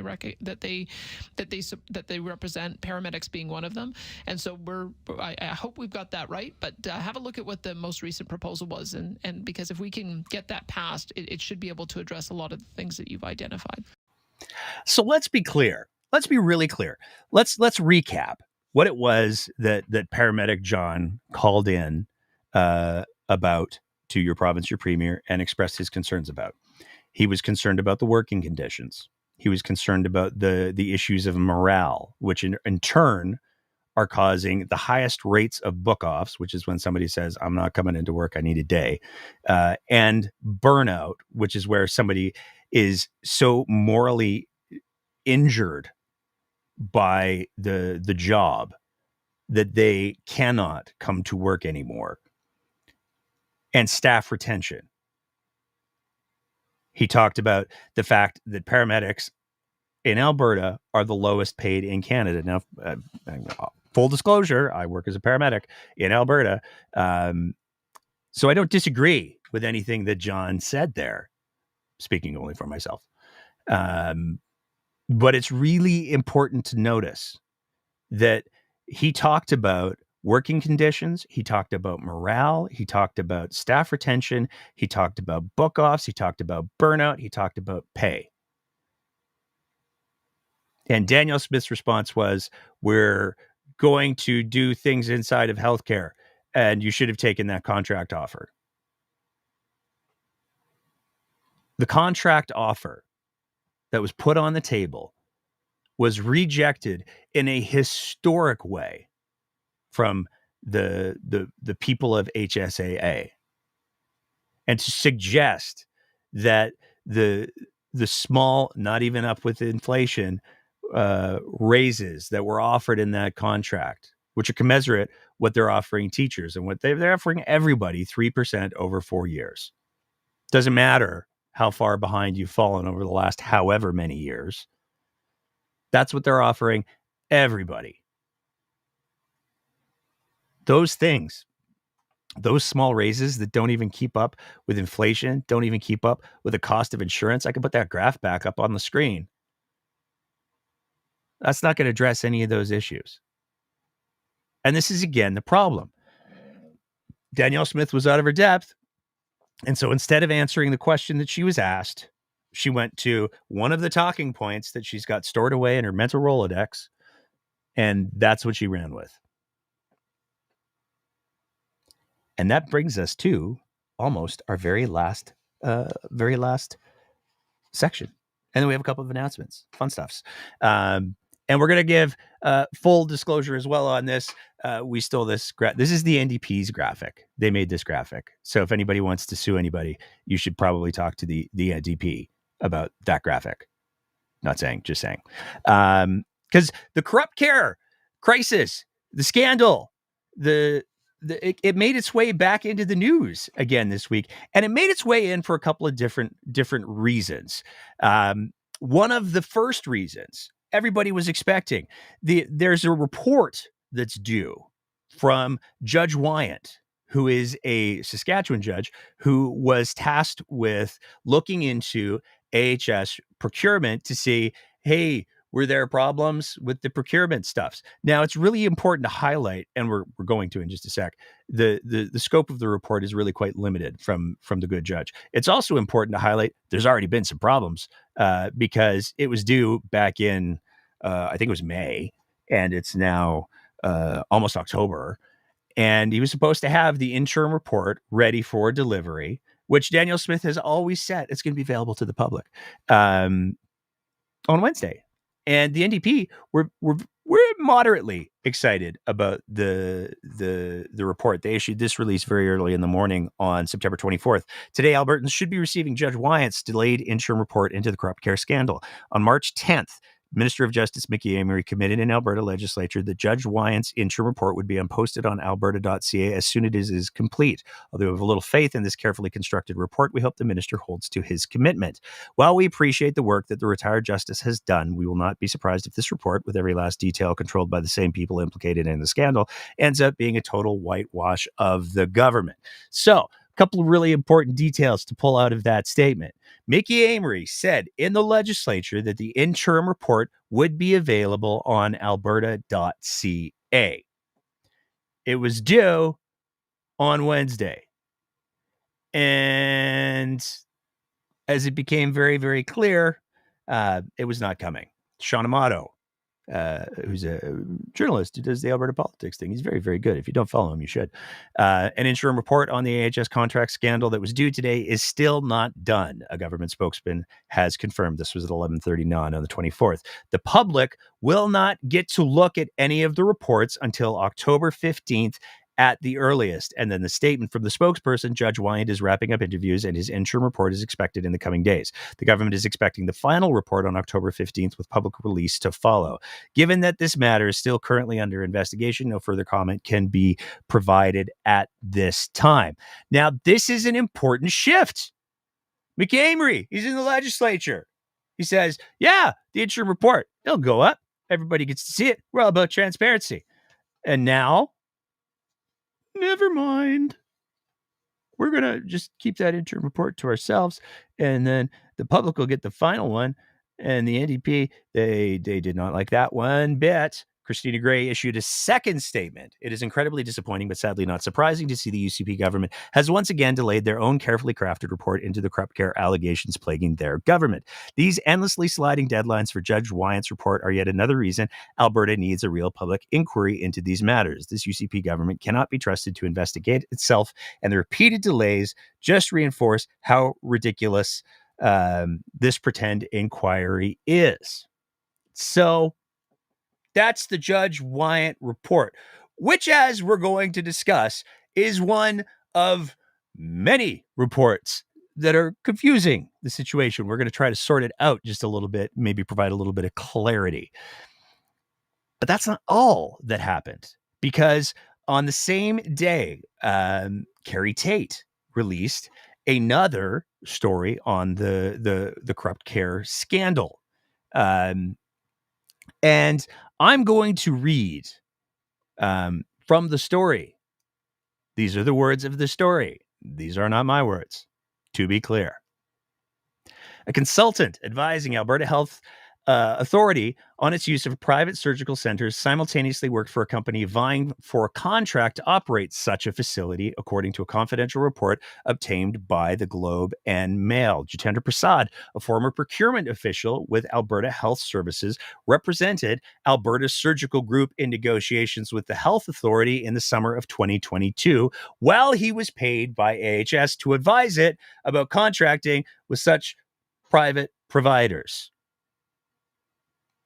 So according to the Globe story, Jitendra Prasad was contracted to represent Alberta Surgical Group in negotiations with AHS at the same time as he was contracted with AHS to advise who should be getting contracts on chartered surgical contracts. If it seems like a conflict of interest, it might be. I don't know. But that's not all the story had to say. The story also, during negotiations, Mr. Iskew, this is a different individual, Mr. Blaine Iskew, who previously reported to Mr. Prasad at Alberta Health Services, represented the health authority according to the report. He argued in favor of compensation terms that alarmed his public service colleagues, the report said.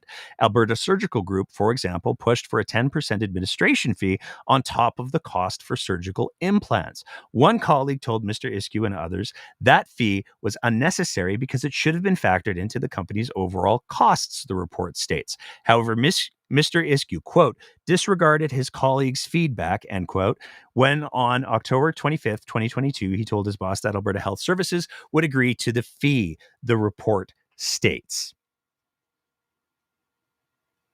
So, there's some moving pieces here. Now, it's important to highlight that there are different degrees of questions that many people are asking in regards to this situation. Because on one hand, that seems weird. On the other hand, there's nothing in the story or the referenced in the story by Carrie Tate that says that anything explicitly illegal was happening in that report. Now, this is where things get complicated, and we have to do a little bit of background, because according to the story, this report that they're talking about is a report by BLG. And in order to get some context for the timelines, we're going to now refer word for word to the sworn affidavit of former AHS CEO Athana Mentzelopoulos. Ms. Mentzelopoulos initiated the 2024 review after identifying what she considered abnormalities in an Alberta Surgical Group's contract. The Health Authority commissioned law firm Borden, this is from the Globe story. We'll get to the statement in a sec. The Health Authority commissioned law firm Borden, Ladner, Gervais, so BLG, to investigate, and its mandate expanded to other deals, including private surgical centers in Red Deer and Lethbridge, as well as a $70 million agreement with MHCare Medical Corp to supply children's pain medication. And I suppose this is where I have to say, yes, that's the same MHCare Medical that's suing me and the Breakdown for $6 million for the coverage that we have done on the Turkish acetaminophen, because it's not Tylenol. It's not. It's acetaminophen and ibuprofen. But that lawsuit's still ongoing. A lot of people seem to think that it's wrapped up. It's definitely not. It's just moving very, very slow. So there's your little lawsuit update. All of that being said, now let's go to the affidavit from the CEO, the former CEO. The October minister's directive was received in the same time frame as the first draft of the ASG contract review. This work was contracted by AHS to Borden, Ladner, Gervais, BLG as investigators. As described below, they were retained and resources added when the investigation later expanded. The first draft of the report did not address conflict of interest evidence that had been provided by AHS employees to the investigators, and those employees told me they were concerned about gaffes in the draft report. One employee wrote that he was troubled by it, and there was a perception both within and outside of AHS procurement that as long as you, air quote, followed process, you could cross any moral or ethical or conflict of interest line. AHS employees said that they had been considering a formal whistleblower complaint, but hoped that the draft report could be revisited. They sent me the same information about linkages between Mr. Prasad, Mr. Iskew, and ASG that had been provided to the investigators. While there seemed to be little use in continuing to analyze rates given the minister's directive, I agreed that the investigators should be asked to revisit their report and review conflict of interest. A briefing note prepared on October 25th, 2024 about the contract's extension for ASG noted that PSOS, which is the procurement folks, led the negotiations, that the extension would create a $5.75 million budget shortfall, and that Alberta Health, not AHS, provided direction on term, pricing, and volumes. So let's be very, very clear. What that section of the affidavit of the former CEO of AHS seems to identify is that there was a first version of the BLG report. The people who were involved in that report were, quote, troubled by it and considered filing whistleblower complaints because they felt that the first version of the BLG report didn't adequately represent their concerns and all of the relevant information. That just seems to be something that's worth highlighting. There's some other stuff that's worth highlighting too. The independent investigation and forensic audit that was commenced in November 2024 was contracted to BLG and PwC, PricewaterhouseCoopers. The terms of reference were developed by AHS to address purchasing and procurement involving particular individuals. Not all of these individuals were implicated in every aspect of the investigation, but there was overlap. From my notes, the terms of reference included analyzing the draft media response that had been prepared in response to questions about AHS procurement with MHCare and related companies to assess its validity and understand if it was written to obfuscate facts, reviewing procurement with these companies, continuing to review the 2022 ASG Edmonton contract, reviewing procurement processes for the proposed CSFs in Red Deer and Lethbridge, and analyzing conflict of interests among individuals and proponents involved in these activities and processes to understand if there was personal gain. So, we have the first draft of the report. And then there was a second investigation that was launched by the AHS CEO in November of 2024 that was contracted to BLG, and then PricewaterhouseCoopers was subcontracted. But there's more. The questions we had for CSF proponents in Red Deer and Lethbridge were prepared by the independent investigators and reflected where they were at in their work. The investigators told us they had reached the point where the next logical step was to ask the CSF Chartered Surgical Facility proponents themselves for disclosure as a basis for restarting negotiations. The questions were meant to explore issues like whether specified businesses were legal entities, who were the shareholders of various entities and numbered companies, any changes to the RFP interested parties between September 7th, 2022 and present, and anything of value provided to any employee consultant by the RFP interested companies. And in the CEO's affidavit, she included the draft letter that was going to be sent, was planned to be sent by Michael Lamb, who is the interim vice president, corporate services and chief financial officer. Now, to be clear, this is a draft of the letter. And this is the letter that she's referring to in her affidavit. So this letter has all of the questions. And it's fascinating because these questions also include the number of companies that we originally broke the story of back in October as being companies that there was a lot of familiar names in. So there's a lot going on here. If you want, we've posted this on our socials as well. But if you want, you can take a pause, as they say on the TikToks, I believe.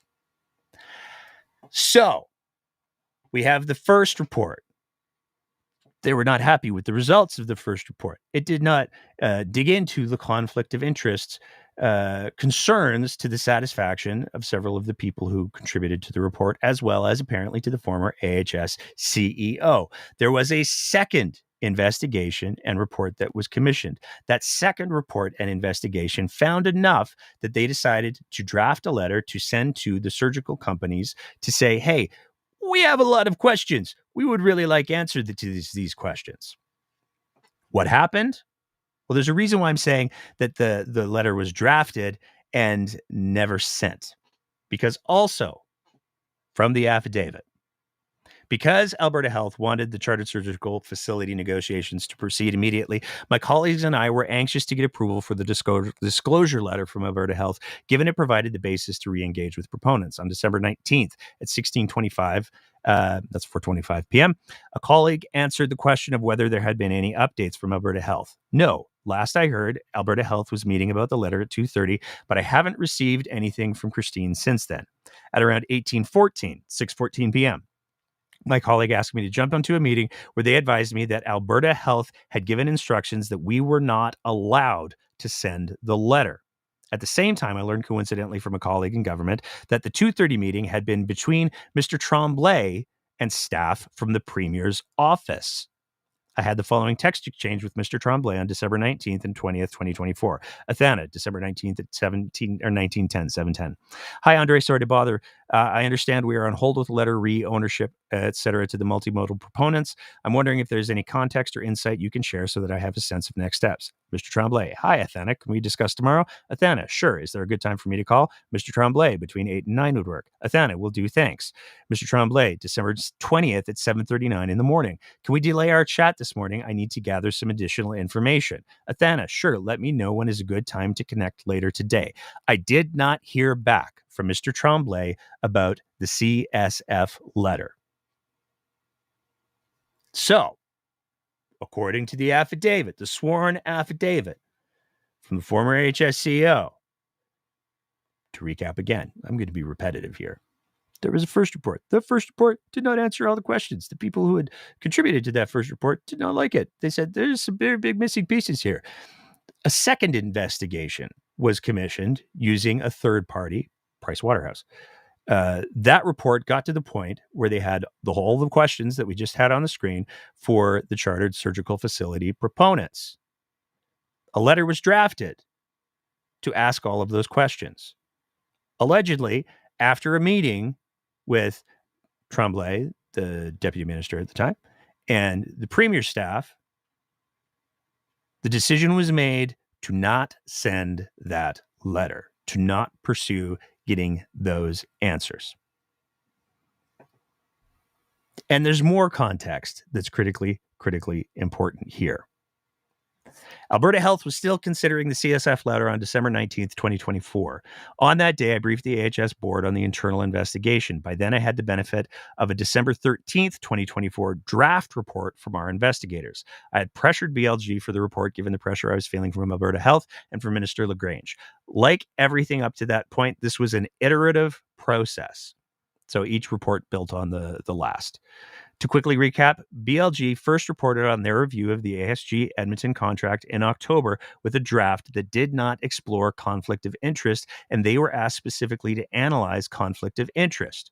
In the meantime, BLG was contracted to undertake a broader procurement investigation, so another audit, including a forensic audit for which PwC was contracted, and private investigative capacity. These contracts were undertaken for investigative work and not for legal counsel, although I had directed and was responsible for the independent investigation and met with employees involved in the investigation as well with BLG. I was not involved in that work on a daily basis and did not intend discussions about how the work was being organized. I understood the December 13th report was a penultimate draft on the ASG Edmonton contract, while the broader procurement investigation was still underway, i.e. that there were two somewhat related processes.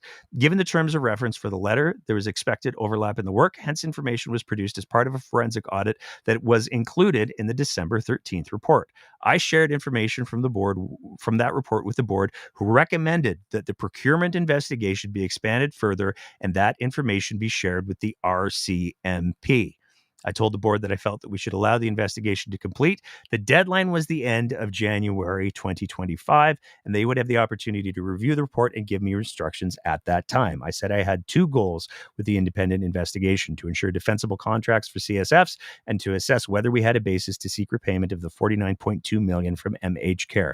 One board member suggested we should be seeking repayment of the full $70 million that was prepaid to MHCare.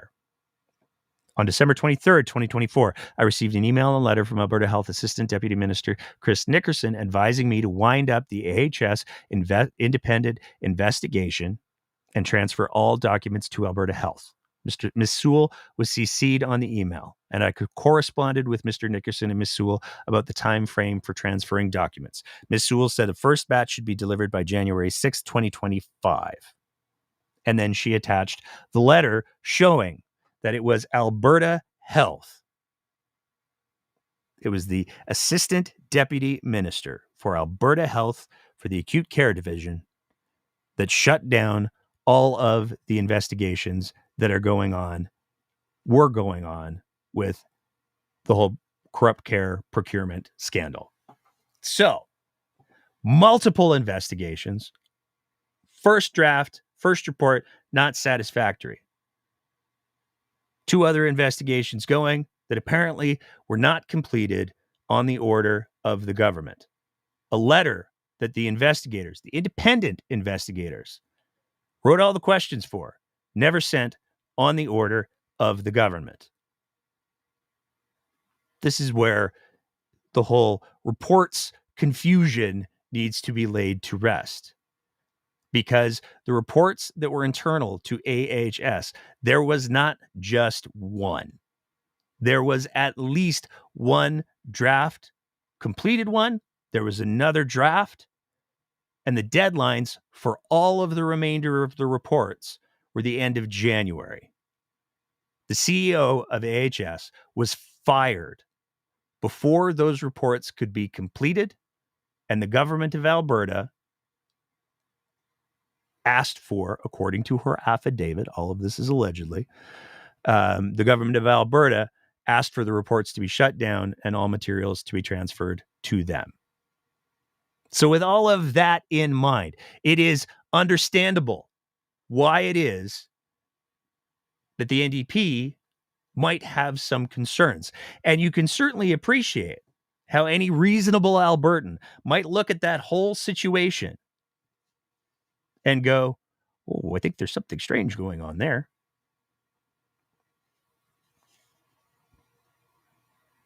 One can only hope that Judge Wyant,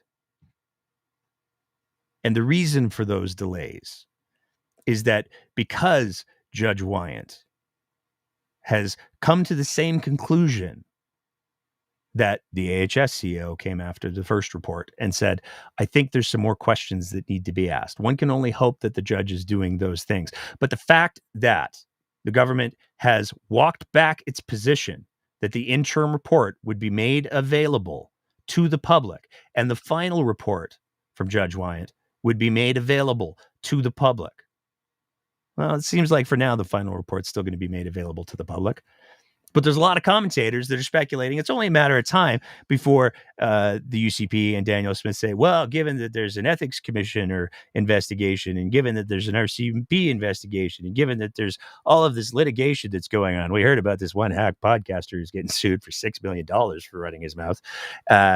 We don't want to influence unduly any of those processes, so we're not going to be able to release it yet. It's going to go with all of the JFK assassination files, and maybe there's this other group of files that people desperately want released. Maybe we'll put it underneath those in the States when we go down to Mar-a-Lago next. So there's our CorruptCare update. Just a couple other quick points. The legislature is coming back in session, and if you look real closely, it's the yellow blocks that they're working. And if you're looking at that and going, hey, that means they're working like a third of the entire year, you're not wrong, because you can't go on taxpayer paid for Alberta Next junkets when the legislature is in session. You can't go to all these trips down to the States when the legislature is in session. All of the notwithstanding clause stuff that we talked about, that is expected to kick off on the 27th. Now, what's interesting is apparently there's going to be a throne speech on the 23rd, and the 24th. They don't go to work on Fridays. Why would you go to work on a Friday? But there is something happening on the 25th. The live show in Edmonton was so much fun. And the sense of community that we got there was so amazing, and getting to meet everybody with all the Twitter handles was so fantastic. We are doing a Calgary version. We're going to try to hit the major cities once a year, which is really all I have the bandwidth for. But we are going to be in Calgary on October 25th, 2025, from 7 p.m. to 9 p.m. at the Cardale Theatre. You can get your tickets at thebreakdownABlive.ca. It's the same website address as the Edmonton show. We just changed the referral because we're lazy and we don't know how to make QR codes work, frankly. It's going to be a really good show. We have an amazing panel, and we're going to start announcing some of the panel members later this week. Let me just say, given all of the current events that are going on in the province of Alberta, I am so stoked for the panel that we have put together, the people who have confirmed that they're going to be there, because it is intentionally and unintentionally so topical. It's going to be an amazing night. And I'm really, really excited for it. Tickets are already, I think we're at like 20%, 25% sold out. We did a soft launch last week. And after our patrons had first access to it, we've now opened it up to the public. And I'm going to tell you, these tickets, once we start naming the names, these tickets are going to go fast. So strongly encourage you to get them while you can, because they are already going at a wonderful rate. With that being said, I'm going to do all of the plugs, and then there's one last little housekeeping thing that I want to address. We have our merch. We've teamed up with the amazing folks at Oddities to provide a boatload of different merch options. These are only part of them. You got to scroll down, but it needed to be visible for the screen. You can get the hats, the tank tops, the zip-up hoodies. We just got our first shipment that we're going to be sending out to the folks from our first live event at Edmonton. So takes a little bit, but so worth it. The folks at Oddities are doing amazing work. The quality is fantastic. I'm very happy with it. I got like a hoodie and everything myself. And you can get all of that at www.thebreakdownabmerch.ca. So if you want to have the things, you can do it that way. The other thing that I want to just make sure that I hit on is, if you appreciate the kind of content that we're trying to produce here at The Breakdown, then you can help us produce this kind of content by signing up to be one of our Patreon supporters at www.patreon.com/thebreakdownab. You can set your own value, or you can sign up for one of the pre-prescribed amounts. All of our patrons get the little perks if you've been around for a little bit, but all of our patrons get early access to all of the interviews that we do. And with that, I should do this one first. You can also, if you don't want to do the long-term commitment thing and you don't want the early access to the interviews, because everything goes out public, we're not paywall people. You can also send e-transfers to info@thebreakdownab.ca if you want to help us to continue to do the things in the FOIPs. And we do have a couple of FOIP irons in the fire that we're very excited to be getting shortly.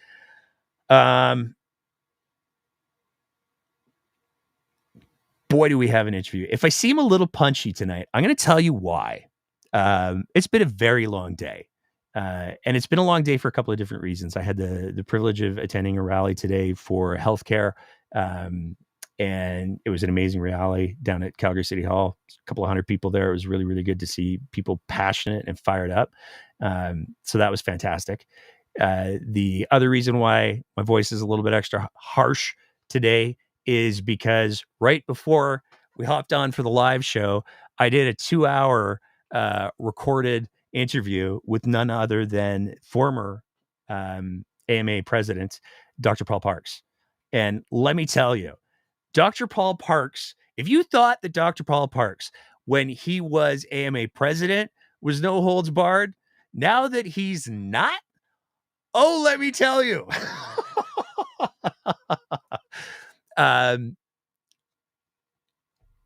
It was an amazing conversation, and I am so excited to be able to bring it to you in short order. Dr. Paul Parks raises the alarm about a whole bunch of healthcare related things that are critically important that people need to be aware of. So look forward to that. Like I said, our patrons will get early access for that. Everybody else will get access to it probably in like a week or so. We'll see. And I want to speak for personally for just a second here. And I want to be clear, this is not performative bullshit. That's not what this next little section is. And then don't worry, I'll play the happy video. It's been a challenging week in healthcare, and it's been a challenging week in the certain communities. And that is because the province of Edmonton, and I would argue Canada, lost an amazing physician to a tragic accident. And you cannot overstate the impact that Dr. Markland had on social media, on the discourse in politics, and in medicine. And the little anecdote that I want to share, which is nothing more than me in a clumsy way trying to pay respect to an incredibly important figure. Is when the breakdown started and we started to build our social media footprint. I've never been one to really care about the metrics of how the show does. I don't put a whole lot of weight or mind into, how many people watched this episode, or how many people watched that episode, or how many impressions did our social media get? Because I think a lot of those numbers are artificial. And I think when you start chasing numbers, then you stop chasing the actual conversation, which is the important part. But there were certain people in the social media sphere that were high watermarks for me when I saw that they were engaging with the show, and when they were following the show and engaging in conversations. And so there's some heavy hitter names. The two biggest ones and biggest, I'm speaking in regards to impact, not their social media following. The two biggest ones, Maria Ressa, who's the founder and CEO of Rappler and a Nobel Peace Prize laureate.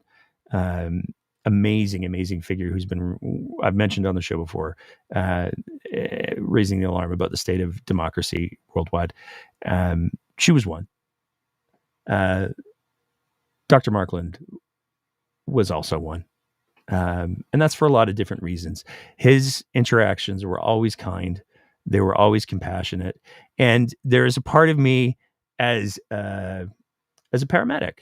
Paramedics have strange relationships with physicians because there's always sort of that, they know more than us. And there are certain physicians that are so well credentialed in their, not just their academic credentials, but in how they conduct themselves and with their compassion, that when Dr. Markland would engage with the show and when he would engage with me over social media, I never had the privilege of meeting him in person.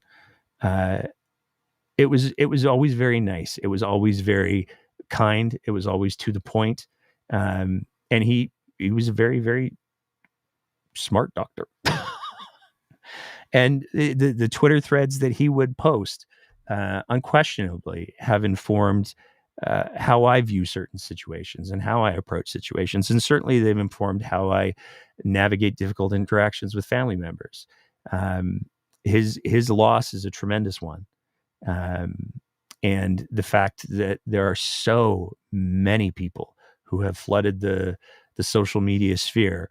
And I mean, the Prime Minister, oddly not Danielle Smith, who have offered condolences to the family and expressed their admiration for him and what he did. Me saying this is not in any way me trying to hop on any kind of bandwagon. It is merely to try to add my voice to the chorus of those who are grateful for all of the contributions that he brought to the table. And so I want to dedicate this episode of the breakdown to Dr. Markland. That's just a for me thing that I'm doing. And now the funny clip. How's your BS detector evolved over time? I tend to be pretty trusting. Because, Dr. Markland was always funny. Thank you all so much for tuning in. Thank you all so much for choosing to spend a little bit of time with the show. We will be back at some point, assuming I don't get plagued. For sure, the Dr. Paul Parks episode will be going up shortly, and I highly, highly, highly encourage you to check that out. It's going to be a bumpy ride, folks. Danielle Smith is coming with a notwithstanding clause for anything that she thinks the courts might take too long for. We have a premier who's willing to violate human rights based on lies. The legislation session is coming up, and there's going to be all kinds of conversations about forced treatment and God only knows what else. So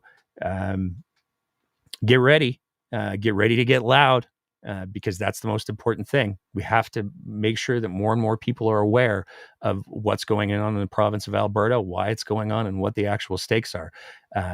So until next time, take care of each other, and please keep the conversation going.